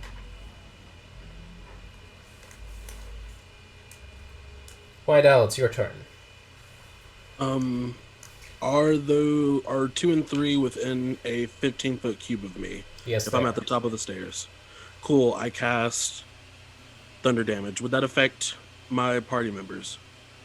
What's the area effect? A 15-foot cube. Fair. With its range? It's the range is. This is just a 15-foot cube. So it's only. It should say in the spell description where the 15-foot cube happens. From me. Starting from you. me. Then it would absolutely affect your party members. But if you got down next to them, you could cast it and not hit them. Could I do that? Mm-hmm. All right, I want to get right next to them and say, "Back up, everyone!" And I cast thunder damage. Or sorry, I cast thunder wave, which they must be a Constitution of 13. Beat a Constitution of 13. Either way, they're going to take damage because it's either full damage or half damage. Okay. Number 2 fails Constitution. So does number 3. All right, they take 2d8 damage.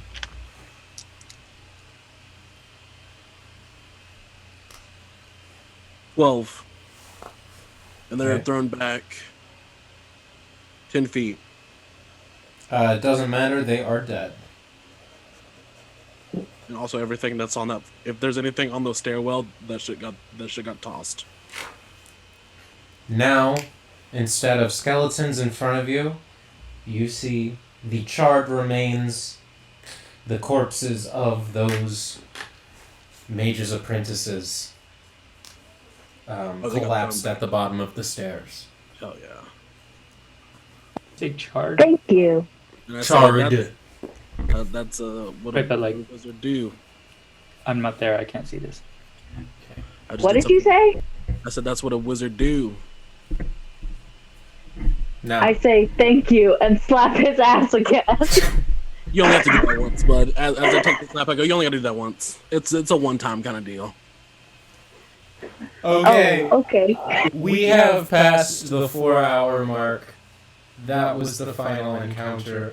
We can start back up again next time with discovering the secrets of what is happening in the Mage's Tower, if that is okay with everybody else here. No. I knew it was coming. I was like, let me burn one of my fucking spell slots. I still got one, but I'll get both of them back. How does everybody feel? Fucking dope. I'm so glad I got to use my big spell. I hope you don't mind. glad I was. I'm already drawing fan art. It's already happening, like right now. I hope you don't I've mind. been meaning to ask. Who I you want to drawing? see what you're drawing. I want to see. Show us. Show us. Show us. Show us. What I got so far. It's just a basic sketch. But yeah. That was a basic sketch. I know, right? Yeah. That would have taken me like a week, and it would not look that nice. You have my full permission to draw Quidel doing anything. Anything? Not anything. I mean, anything in the context of the game that's happened. You can draw me doing anything, Lemon. Don't worry. You can have my. All right, guys, gals, Hi, non-binary Dad. pals. That has been. Oh, sorry. Hi, Dad. I'm D&D. sorry. I'm sorry, Dad. Disregard me. Pretend I'm not here. I'm so sorry. Father, I'm so He's sorry. been in this chat this entire time. Oh my God. That's nice. Thank you for joining. Y'all, Dana's trying to end the game. Let her end the game. I'm sorry. You know what? Okay, you know what? We'll be back. We're gonna do these once a month, so we'll continue the campaign next month. Thank you everybody for joining us. Thank you party members for playing along, and I hope you had a very good experience on this first stream. Thank you for Donate watching. to the Patreon. Thanks for watching. Join the Patreon. Check out the Queer Collective. Yeah. Bye. Goodbye, everybody. Bye.